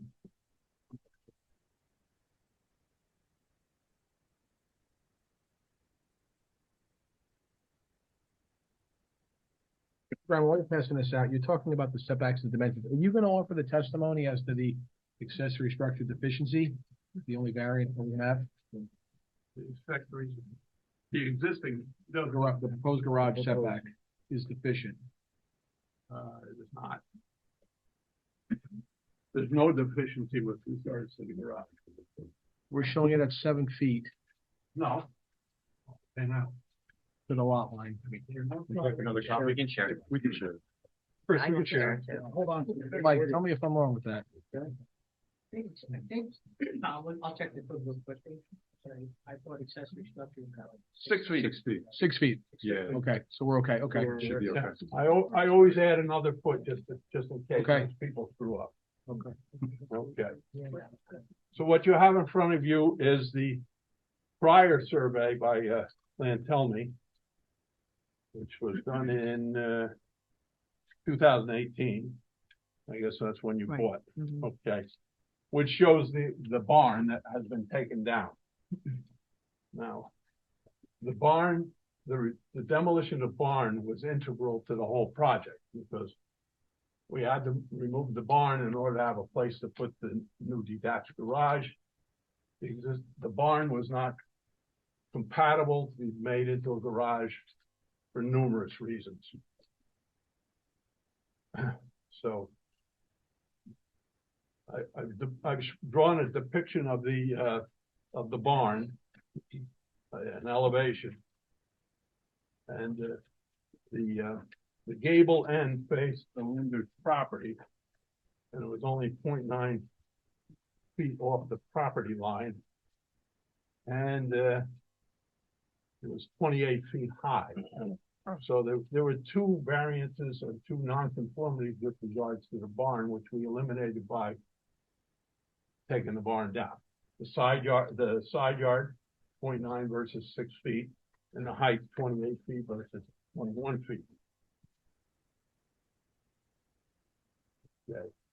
The second sheet on that exhibit I just gave you is a spreadsheet showing gross building areas of what I call original, and that's including the barn. That's where we started. This whole project started with the barn. The original sets of plans issued in July included the barn still standing, and that was supposed to be, the demolition of that barn was supposed to be part and parcel of the building application for the addition and the conversion of the garage. It was all one package. So with the barn in place, the total gross building area was 3614, requiring a side yard of 21.68 feet.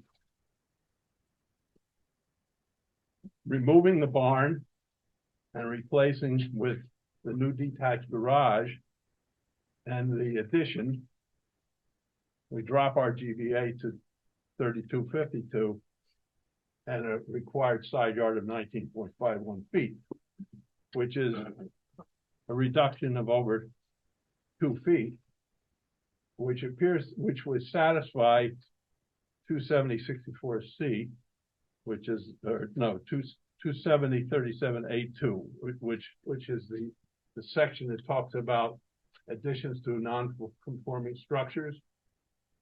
So under the original proposal, with the barn being part of the demo, we were going to reduce the side yard, not increase it. So technically, we wouldn't have needed variance. We should have just gotten a permit. The only unfortunate part is, by the time the permit application was submitted, the barn was gone. And now Mr. Hackett said, oh, there's no barn. We're starting from only the principal building GBA, which requires only a 15-foot side yard. So he's saying we're going from 15 to 1951, but actually in reality, we're going from 21.68 feet to 19.51. We're reducing. The last sheet in there is a graphical depiction of the side yard, 1951 versus the 21.68, and the darkened area is the reduction in the side yard encroachment. So it's my position that this project actually reduces the side yard encroachment. It does not increase it.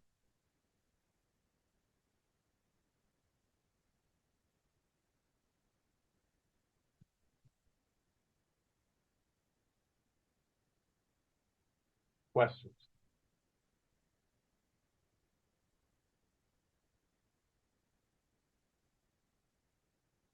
But when I look at the original property survey, Yes.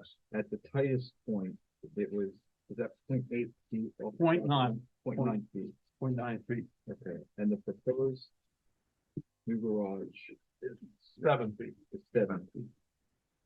Yes, which is a foot more than It's a bit the more ordinance than requires. I have. So it shifts it over. some. Yes. The other thing is the gable side of the barn face that side yard. Yeah, you're So turning so it a 90 neighbor would be degrees. looking at something 28 foot high. Mhm. Okay. The gable end is now facing towards the front. So the property to the east are looking at the side of the building, which is going to be about 9 foot high wall and then a sloping roof. So the impact on the neighbor is less as far as the height of the structure, at least the appearance of the height of the structure.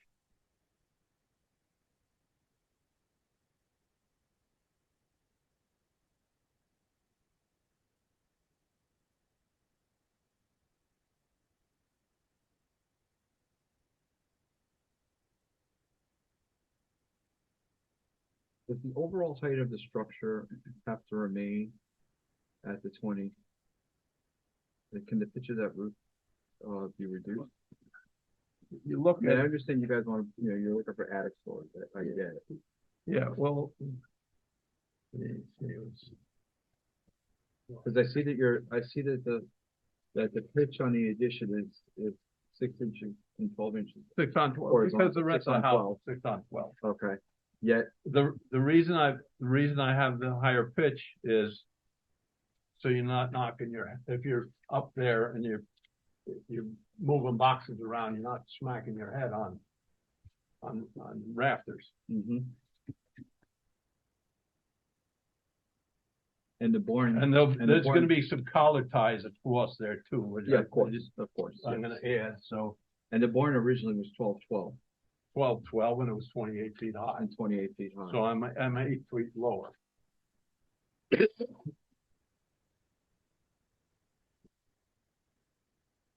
But we could reduce it somewhat, but it's de minimis.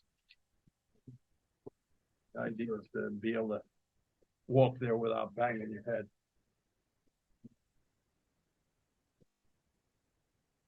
But there's no intent to make a room up there for somebody to stay in. No, it's not structured for that. It's only 2x6s with the strong backs. So it's designed for boxes, light boxes. That's always a concern. Oh, yeah, I Okay. know. Okay, that's know. where these questions Oh, yeah. stem from. When I was on planning board, we Oh, yeah. always We're worried about, yeah, I know. So as Been far there, as, done that. so Chris, as far as lighting goes, I see you have one floodlight Yes. just underneath the eave, I guess. It's a Is there motion, anything- It's gonna be motion detector and the shine down on the driveway. So when they come home, they'll have some light. And also, you know, if somebody's walking through the backyard, she's gonna know there's somebody there. So obviously, my next question, nothing angled towards the neighbor. No, Right. no, they'll be on the driveway. Okay, I know the engineer already testified that all the leaders are gonna pitch towards Right, the opposite side. yes. Mr. Cromwell, you indicated there'd be no habitability, and you heard a few concerns of the board. Would the applicant stipulate to a condition that there won't be any plumbing or heating in that accessory structure garage space? It's not even inside. Right. No. That's just a condition of the approval. might That's make the it more feel advantage of better. detached garage. You don't have to insulate it, you know, you don't have to sheet rock it, you know, so you save money on a detached garage. The garage is gonna be finished similar to the house, Yes, the same siding, same roofing material. and the siding of the entire house is gonna be resided. Yeah. Yes. Is it gonna be clapboard or vinyl clapboard? Yeah, the actual, Yeah, it's got a typical 6-inch. right, yeah. The electrical service to the garage is an overhead or an underground? Underground. It's shown on my site plan as an underground electric.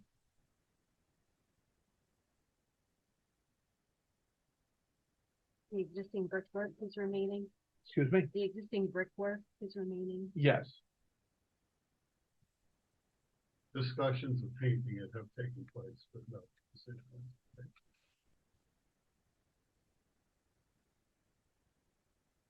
Other lighting, just a simple light by the steps in the back for the rear addition, nothing. Yeah. Again, no floods that are gonna be. No, impacting coach neighbors. lamps by the doors. There'd be one by the personnel door to the side of the garage and one by the door to the mud entry. No light pollution. Okay. No.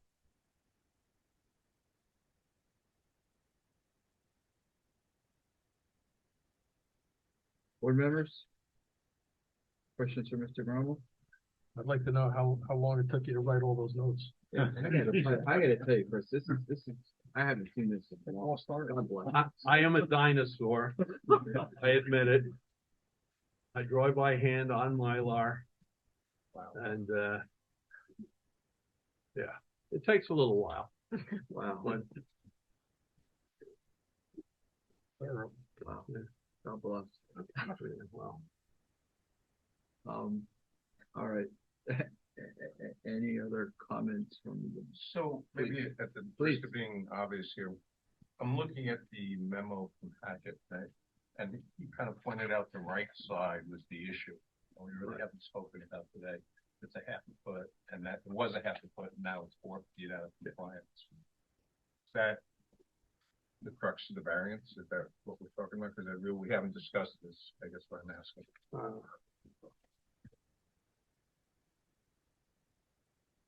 And the house was built, it was a 1/2 foot out of. It was non-compliant. Non-compliant. At that- Understood, but it's getting worse, I guess. No, it's not, Well, it if you depends. look at this, it shows you what's the area that's encroaching Understood, in the but side. relative to the size of the new house, it's getting worse. I'm more out of compliance, isn't it? No, If I read the memo Barn. correctly. the right? GBA, if you start with the barn, is going down, Yeah, so we're so the we're less- non-conformity is going down. we're less non-compliant.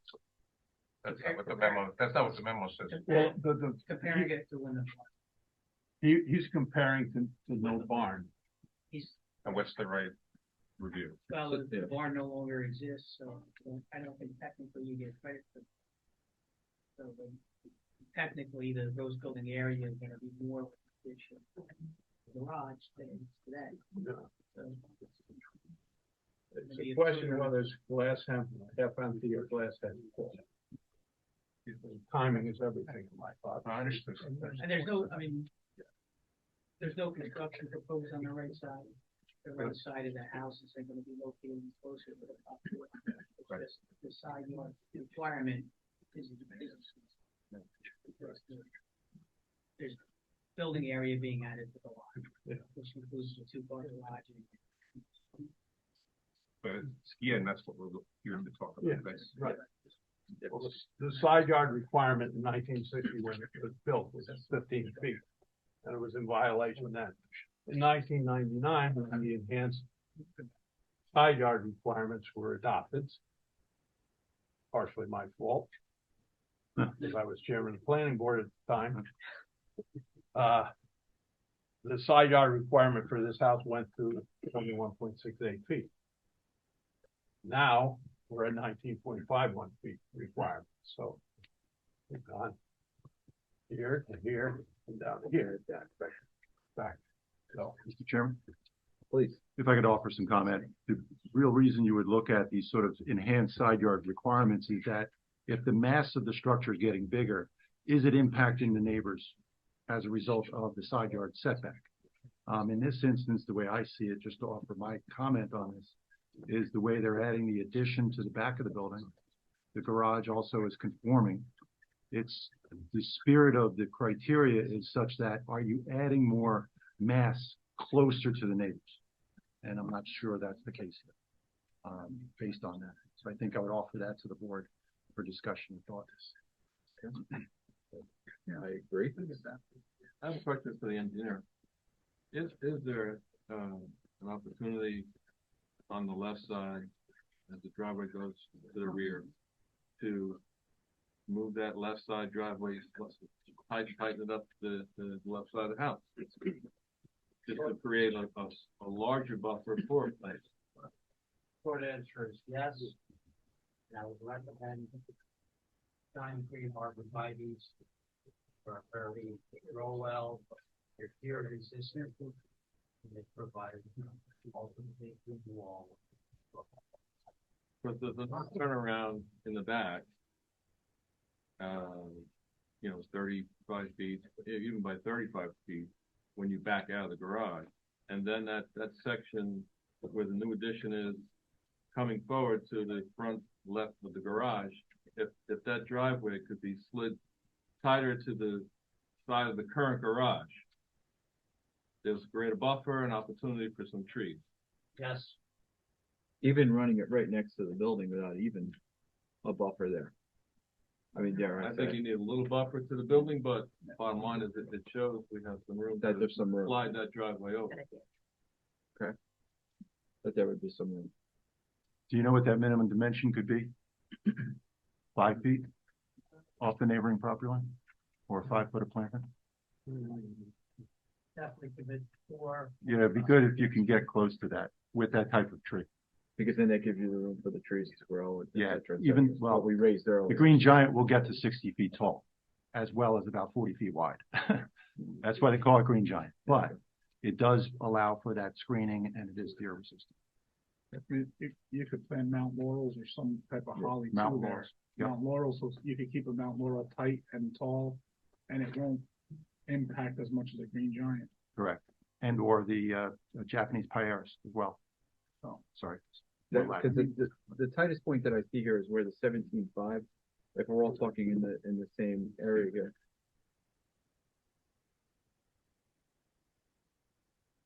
Or even some ornamental grasses. Keyboard is the 17, I think what we're all focusing on is like right here. And that's, see, I've got a 17.5 from the property line to the corner of the home. Right?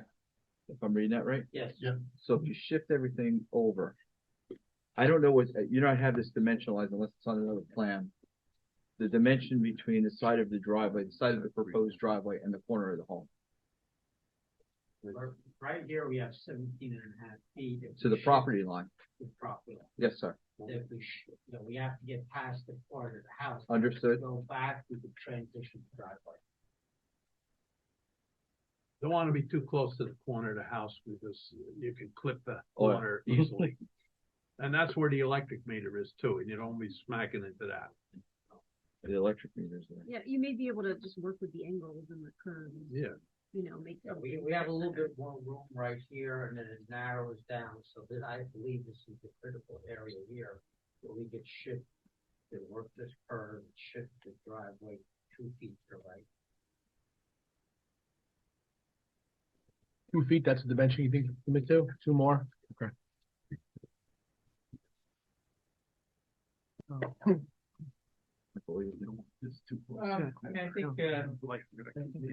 you know, through a lot of the testimony and comments, I think, you know, a few items that I had included in my memorandum kind of get addressed and explained.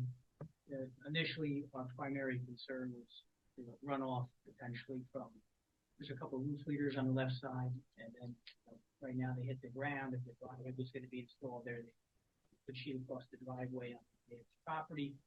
But the roof runoff is being picked up by the downspouts and then tied into the seepage pit. And one thing that we do like is the fact that the seepage pit is going to be centrally located on their property versus being put right on a property line, you know, with the grade where you could have an overflow off the adjoining property.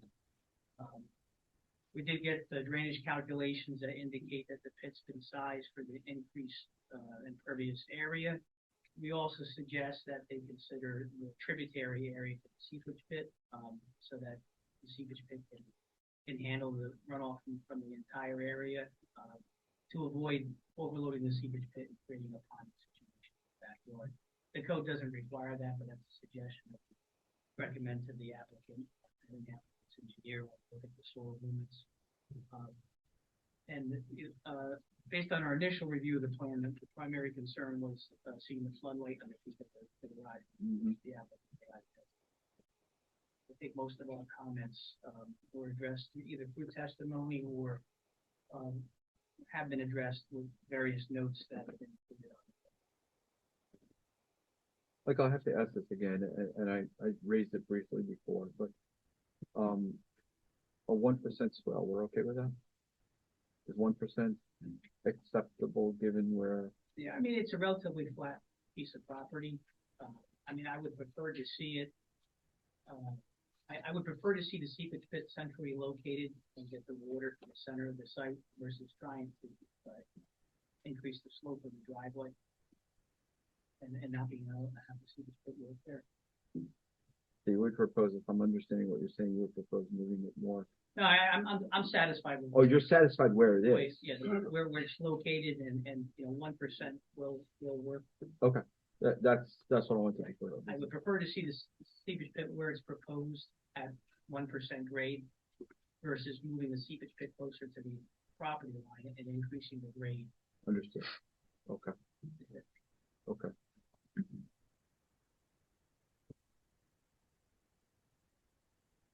Board members? Questions for Mr. Grangel? No? Okay. I am now going to open it up to the public for questions to this witness only. Chris Grangel, what you just heard. Would anybody care to come up? Please state your name, address. Okay, please. Yeah, I want to make sure this is for Chris. I'm Bruce Davis, 22 Mallinson Street. We were back where the barn was, and I would say, thankfully, the barn's down. And I say that really sadly because that was a beautiful building at one time, really well. But as the Aquinos know, it was beginning to collapse. Pieces were falling off all over. It was a danger. So, anyhow, my question had to do with trees, and if any trees would be removed. And that's where I thought, I'm not sure if this was Tibor's or Chris's. As far as I know, no trees. Okay. Because we're putting the new garage where the barn was. Right. So there's no trees there, and there's no trees between the house and that location. I was just wondering if there was any intent back further. Because for our yard, it provides a nice shade there. I don't think so. You're not going to move any trees. No. Plus that gives them some shielding from the senior housing also. Yeah, with the new development going there. Right. Yes. Okay, thank you. Okay, so further stating, there are no trees being removed from the property. As far as I know, none. Kind of taking what we just heard. Because of that. Okay. All right. Except for that one sapling that's That little growing underneath the patio. All right. Maybe we won't say anything about that. Okay. Anybody else from the public, please? Okay, bringing it back to the board. Any further questions for Mr. Arnold? Okay. Yes. All right. Board members, general discussion on this. And then we'll open it up to the public for general comments. The only question I have, Laura, and I'm not trying to give you one of the things that I take a lot of pride in when I sit up here is, looking at the property objectively and thinking about the town in general. And I would really like you to consider, if you could, just narrow out that driveway in the front. What I don't want is to make it look like to the neighbors that people can just, take grass and make their front yard a parking area. So you would consider that. Just feel better. narrowing the, Yeah, so where you have it wide now, because Right. the garage is gonna just narrow it and continue the driveway. Yeah, just cut Right. that out. I would point out that the amount of asphalt, that they have an asphalt, driveway, walkway, whatever you wanna call it, that runs 5 feet along the front of the house. yeah. That's already eliminated in these plans. So what's shown here is less than the asphalt that exists now. Okay, but Yes, I don't testified think that this it is was necessarily a staying the question same. of the asphalt. Okay. Okay, Oh, that's the sure. blacktop. Yeah. Yeah, so my statement stands. I would like you to consider that, just not to give the impression that we have front yard parking in front of our house. Mhm. In Allendale, you would need to eliminate. You want to point anything out? Temporary. I don't want to get cancer. That's what I'm.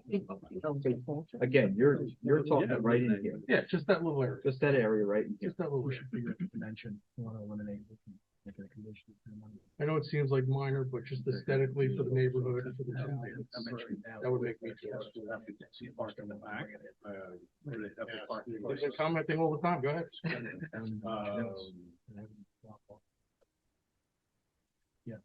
The aesthetic look of a 26-foot curb cut going to a 26 feet not allowed, it's 23. Yeah, so can you dimension it at its broadest point, and then we can figure out how much we can bring it in? See, we're from here in that area. driveway 24 at the sidewalk. It's 24 at the sidewalk, 26. well, basically 22 at the, property line. And the curb cut flares out to 26. Yeah. So it may look a little awkward that you put 26-foot wide curb cut though to a narrower driveway. But that's, again, Whatever can be considered, That's whatever what can be that's- done. I'm not that's what looking for you it's to do extra stuff and. I'm The not other looking- I'm not looking to consideration hurt you. though is that I just want to make sure the aesthetics of the neighborhood and, we don't create a situation that people in town think they could just eliminate grass and park cars in the front of their house. That's all. you'll have more grass in the front than you have now. Right there. Number one. Number two, if we reduce the size of the curb cut, we need a road opening permit. That's another major expense of it. How much is that? I'm not asking. We're talking about, I'm not asking. talking about changing. I'm not asking. I think if you took that hard 90 and softened it Right. and making it a radius, If it this would thing- probably achieve it. Right in here. Yeah, And just, that was more soft. just some, Oh, yeah. Just soften the Well, we 90 can make, and you just, we can make it a radius. it's not, I'm not drawing a line in the sand. I'm just asking you to consider doing something like this. it would just soften it and not make it look at. Look, at the end of the day, if you have somebody coming in and visiting, okay, They'll still be able to park there. they'll be able to park in here, okay? The concern is that this essentially leaves a car spot here at any given time, day, night, whatever, okay, I mean, testimony is it would be something possibly during the day, all that. Okay, I get it. Okay, I get it. Mhm. However, if this was more soft in here, that if you did have a visitor, and I think there was also testimony that said that, if your mother had somebody who would come in, and because of the way that the primary entrance you anticipate being towards the rear, then there's really nothing in here. Okay, and I think the board would be more amiable if this was softened and not made as almost a two-car Right. A two-car parking area, if you may. Like you said, it's less to show. And it's less to show. Yeah. I think that's where See, it's cheaper than a. you know, and More then concerned about the look than I am about that. Right. and then with with the testimony being in that the driveway being shifted over to the right, a little closer to the home, so that more plantings can to help shield from the neighbors. I think that's where this board is moving to. Okay. Board members, have I properly spoken that? Have I properly raised that? Okay. All right. Your mother's business. Okay, I'm gonna open it up to the public for comments. Unless the board members have anything else for now? Okay. All right, at this particular point, this particular point of this application, we invite anybody who wants to make a comment to come up, state your name, your address, and general comments that we are gonna Swear you in. I will swear you in. All right, and come on up. Okay. Now. Yep. Okay, I'm So, still. hang on a second. Now we've got to go through the whole. You already spoke, She's yes, sworn in. but she was not sworn No, in, she but wasn't sworn in. if you could, for the record, state and spell your name again, your property address, and then we will swear you in. Okay, I'm still Leonora Linder, Linder, the last name, first name Elenora. I live at 193 West Allendale Avenue. You wouldn't mind raising your right hand, please? You swear the testimony you're about to provide is the truth, the whole truth, nothing but the truth? I do. Thank you. Thank you, everyone. And I want to have a good relationship with my Me neighbor. too. So, Same. I'm actually very happy that some changes will be made to this property, for your sake and for mine. It is true. Thank you for speaking about it. Existed that it was a two-car with only one-car garage. It doesn't look right the way it is now. So I must say that I'm really happy that it's going to actually look better. And thank you. Yes, that asphalt to me is going down there. So to have a one-car garage, which you have in the front, that'll be your home, right? That would normally look like, you come in and then you go to your driveway instead of having, this extra spot there, that tendency. And again, the entrance is in the back, which is wonderful, and that's where I would think mom's friends would go in, because that's the entrance. So I agree. Right now, it doesn't look good. So you could say, well, it looks the way it is now.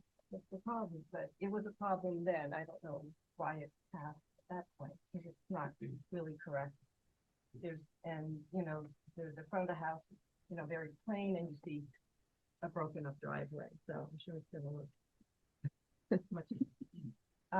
I would also appreciate being the neighbor, and the barn is gone. We're glad, because it was a difficult thing, to upkeep. Well, it was falling apart. Plus we have vultures, and we thought our dogs would be carried away by the vultures and all that. We love looking at it, but everything, must go. But now our whole yard is this huge open, and I can, you can see the school, I can see the housing over there, and it's just like you feel like you lost your privacy. And the one thing about Allendale I've always loved, and you probably love too, is that it's a little bit of that country feel. It's a little quieter, it's a little more spacious and natural. So I would like to continue enjoying that myself, and whoever purchases my home as well. So if it could be possible, I would appreciate if we did have some kind of those tall trees, not the giants, because they look like huge. They're giants. But maybe those, narrow kind that go down. Again, the light is going to be shining in the back. I mean, the kids going to play. There's there's a two-car, right, plus a turnaround. So it's a lot of concrete, that we're looking at. So if there was a buffer, and I don't mind doing record saying, I wouldn't mind if we worked along with it. You know, our fence is of course coming down. And, but it's just so close. And so I appreciate that of it, and I'm here to say I'm very happy we can all work together, on this and, so thank you for trying, and thank you for listening, and thank you for your expertise. I appreciate it. Thank you for your comments. So,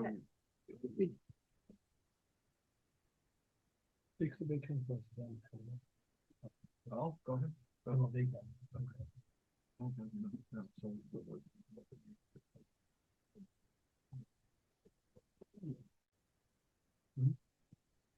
Yeah. So would you be okay working with, and this is tough to fashion as a condition of the approval. We already are establishing some landscaping buffer by moving the driveway. But would you be open to working reasonably with your neighbor on more enhanced screening as may be appropriate? I have to check with my mother as well. She, we co-own it. So. Understood.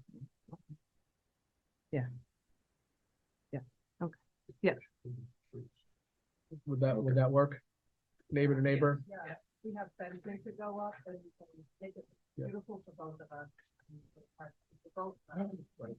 Then, you know, we're not getting people who live there, pass on the property, we do Allendale, we do Allendale. And, you know, I'm looking for it to have that. Because there'll come a point where the board's purview ends, when they go through their compliance, if this were voted on and approved, they would have to meet the conditions of the approval, they'd have to make the modifications that were agreed to tonight. But beyond that, neighbor to neighbor, at that point, it's private party to private party, and you folks would be willing to work together. That would be okay with you? And you, Ms. Aquino? Okay. Okay. Yep, we'll make the finding. That becomes part of The resolution, yeah. Okay. All right. So, we good? All right, thank you. Yes, sir, please. And again, come on up, and the whole thing again, please. Bruce Davis, 22 Mallinson. Am I raising your right hand, Mr. Davis? Do you swear or affirm to tell the truth, the whole truth, and nothing but the truth? I do. Please, sir. Got a simple one. I would just like to have that line we're talking about with the green, some kind of screening there, just to be extended down to the garage, to follow the line down. One of the things we have from our backyard right now is just a great view of your backyard. So when you can look at us, we'll just give a little, if you could just extend it down, what you were talking about, down to the garage.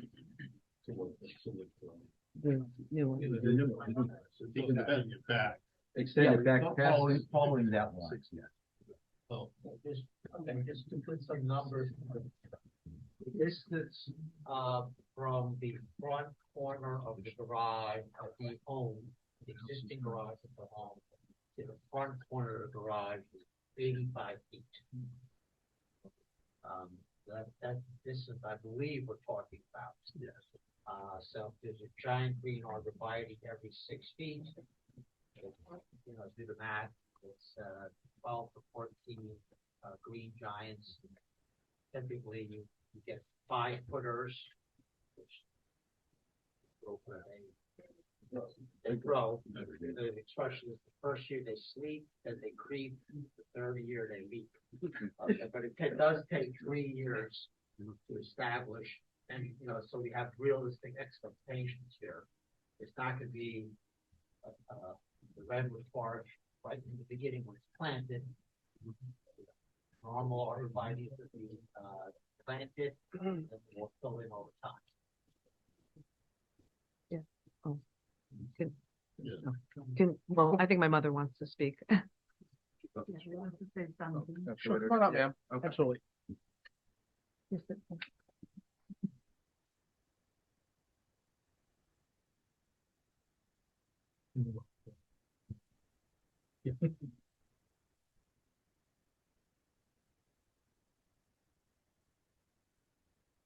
We'll have to swear you in, ma'am, for the record, if you wouldn't mind. So can you please state your name? My name is Emma Aquino. And you live at the subject property, the application property, is that correct? Doesn't live with you. Not yet. She will. Yeah. You will be living at this property. I want Can you raise your right hand, ma'am, so we can swear you in? Thank you. Do you swear or affirm the testimony you're about to provide is the truth, the whole truth, nothing but the truth? Thank you. Regarding this planting that they are talking about, I want to clarify with them or to you or to the engineer. This is between her property and my property, correct? Yes, on your property, on her side, yes. Okay. Now, from the street or only from the fence? With discussed, but I believe what is being discussed is from the front corner of the garage on the existing home to the front corner of the new garage in the back, which is the distance of 85 feet. That's pretty long. Yeah. Why am I obligated to do that? For their privacy? There's no privacy right now. Why? What for? I believe that's being discussed and you're being requested. Will you consider that? But I will not consider because we know landscaping is in the thousands now. Very expensive. And for me to be obligated to do that in 6 months to now, everything, even now, everything is so expensive. But my point is, why am I obligated? What is the answer of the neighbor? It would be nice to see them. It would be nice, we will be friends. With that plant, we will not be seeing each other. We will be like strangers, which should not be. And there's no plants. There is nothing there. We can see their beautiful garden.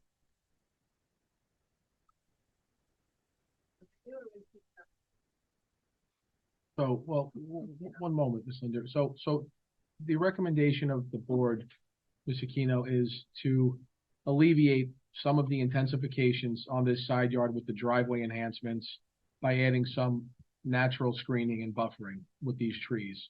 That was some of the suggestions discussed earlier by the board. If you're not amenable to those conditions that are recommended, the board will factor that in to their deliberation and their vote. But you've heard the board's recommendations on that, and then you've heard both of your neighbors' recommendations. So you certainly do not have to amend your application to say you concede to that and you're proposing it, but that will possibly factor into the board's vote relative to, whether or not it's a mitigating factor of the deviations. You're here because you have variance relief, because this is not a fully conforming proposal, and the board is allowed to impose conditions which have a nexus, a connection, to mitigate the relief that you're seeking. And the discussion has been enhancing the buffer along that area where there's going to be a quite long driveway that's right up against the property line, going back to the new accessory structure garage. So that's a discussion, and your neighbors clearly have sought it and made that request. The board factor that into their consideration as well. So you don't have to do it, you don't have to agree to it, but the board can certainly factor that into their decision shortly. But once you approve or in consideration, you said I'm not obligated to follow that. No, this evening you don't have to. This evening you don't have to agree that you're willing to do that. But what comes with that is the board's reaction in their consideration of a vote as to whether or not the proofs are met to justify the variance relief sought. So it's a mitigating factor. It's part of the board's consideration and rightful consideration. And you've heard two different members of the public here this evening asking for that as what they think will be an appropriate mitigating factor for them. You've also heard the board indicate that they think that that might be a good idea as well, in addition to tightening up that driveway up at the front near the street side. So it's your application to prosecute. It's up to you whether or not you would agree to those conditions, but that's what's been put before you this evening. I do understand that part. Now, let me ask this question. Maybe it's not proper now, but if I ask a landscaper to put whatever plant will grow to 5 feet or whatever. And I will start saying the landscaper, put a half a foot of plant. How long will it grow? Will that satisfy the? Well, I think that if we get to the point in the discussion where you and your daughter are agreeable to planting, I think the board is going to need some context, and we're going to have to confirm what type of species you intend to plant there and what the minimum planting height is. That would be a standard condition. So we would have to agree that we're talking about green giant arborvitae so far. So let's say it's an arborvitae. We would say arborvitaes are required at X foot intervals. Your engineer said perhaps 6 or 8 foot intervals from here to there. It'd be dimensioned from possibly that 17.5 foot dimension on the site plan back to the garage, let's say. This is for example, at a minimum planting height of 6 feet. So it would be very specific as to what you have to plant and where if the board moved in that direction. Okay.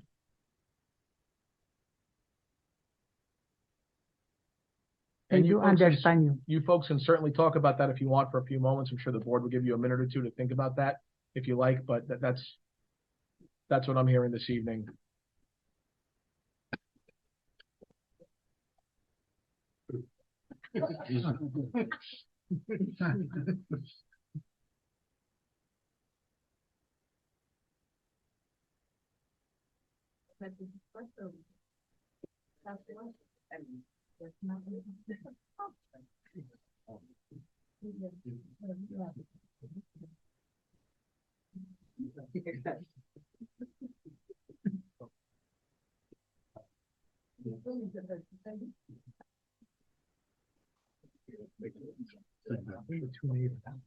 Okay, we comply. They comply.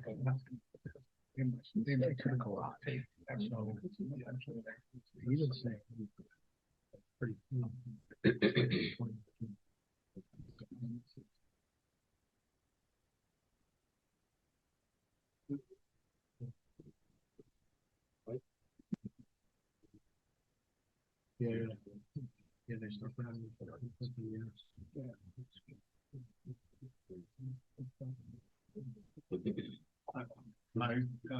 I'm sorry, It's okay. go ahead. Yes. Consensus after discussion is that we have no problem with the approval stipulating that we will plant, 5 to 6 foot arborvitaes starting from the front left edge of the current house, which is right to the front left house of the garage to be built at 8 feet on center. The plan would be intended to indicate that. I would just look at it. I was just offering and reiterate whether or not, we're talking about 4 foot off of the property line, right? No, we only The have. driveway. No, we only have 4 feet between the driveway and property line. We plan, I was saying the same thing. That's what I was trying to say. You'll have minimally 4 feet yes. in that area. Okay. And I would just point out, because it will come up later, that these trees will overhang the neighbor's property at some time in the near future. As they grow. So that's understood. I think they said they were okay with that. It's 2 varieties. I went with. They can always cut it. Yeah, one the deer eat and one they don't. For dinner, they're giant, like, 1 feet. There are some that are tighter. Right? it doesn't have to be the giant arborvitae. They have to be deer tolerant. That's the problem. So if you get a multi-stem arborvitaes, those are the ones you drive around and the deer eat from the bottom Yeah. all the way to about halfway. The green giants, they don't eat. Or a Mount Laurel or a viburnum, something. Or what about Leland? You don't, I think they should pick something that's gonna work for both of them. It doesn't necessarily have to be green giants. Yeah. But I think something that doesn't lose its foliage in the winter, there's a lot of options. Larry, Let them do it. Larry, is it possible to put language in the resolution of just leaves it somewhat vague, then it's gonna be a conversation and agreement between the neighbors. Agreement by the engineer to be determined at a later date. And we'll say 5 to 6 feet, 5 to 8, spread 8 feet on center from front edge of existing drive, To front be edge of discussed proposed and drive. agreed upon and With at a later date, that we species to be determined, yep. Okay.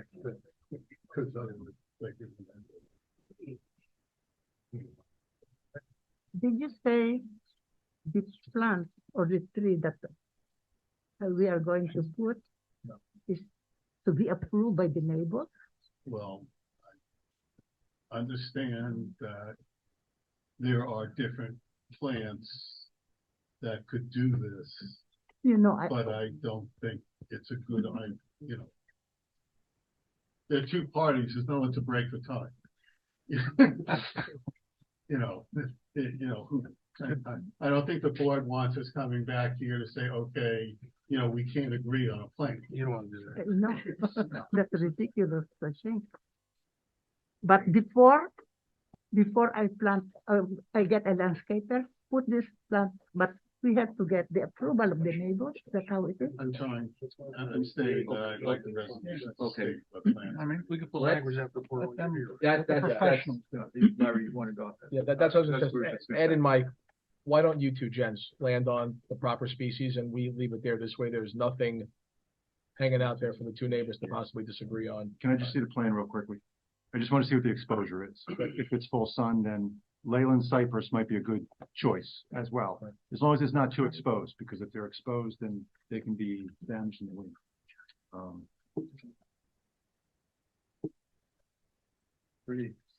Pretty open, right? Yeah. The northern face. You have other You get trees. the morning sun, Okay, it's gonna, actually, the morning sun and midday sun. hmm The green giants are a safe bet. It's a very good buffer.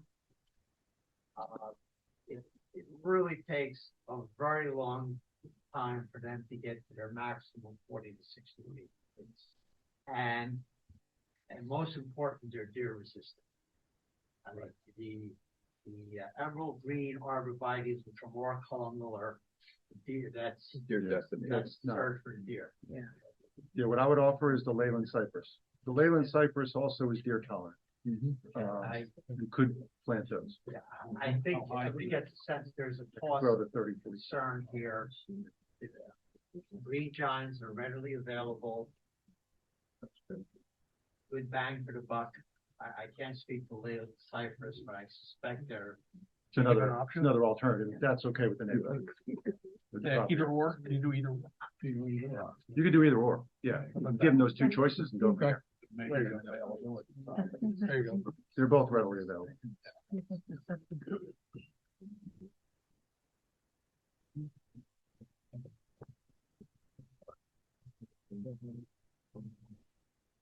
All right, so that will be a stipulation.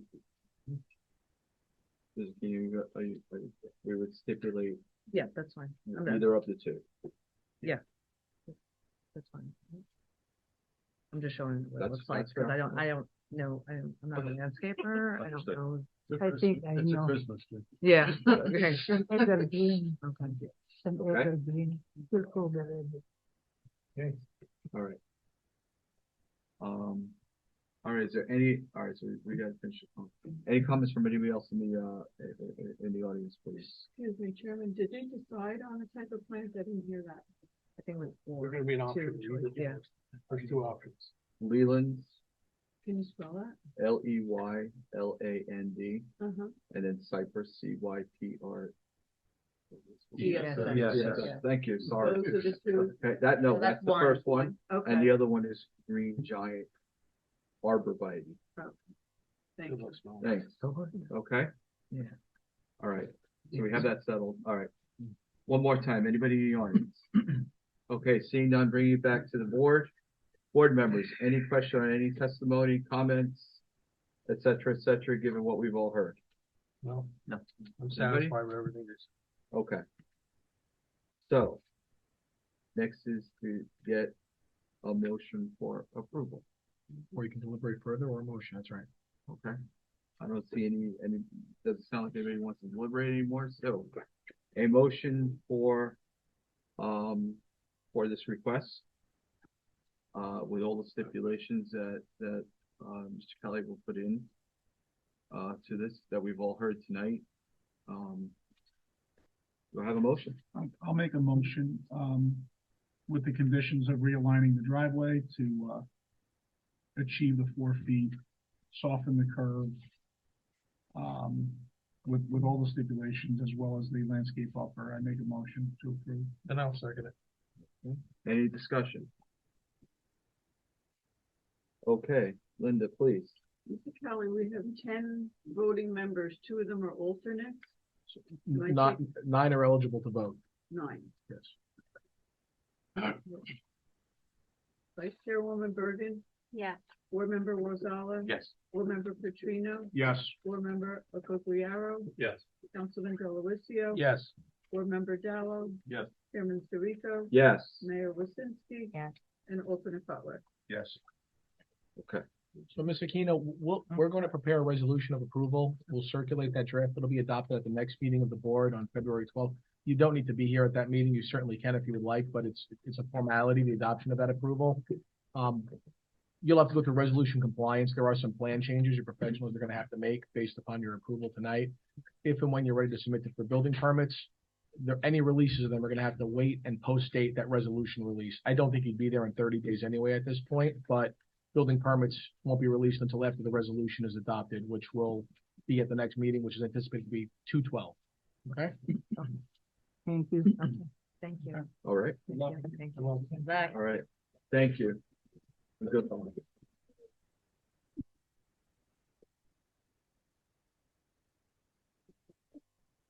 Don't worry. Yeah. Don't worry. We will make it work out. My mom is 91. Don't worry. That's it. So you'll be good friends. Oh, yeah. We'll pick out a beautiful plan. Excuse us, Yeah. ladies and gentlemen, Yeah, we have we're to, still in we still have session. more. You guys can take your Oh, time. sorry. We still have waiting. Okay, please. All right. Next on the agenda is any other comment from any member of the public or any other comments here? Okay, yeah, thank you. Seeing none, I'm bringing it back to the board.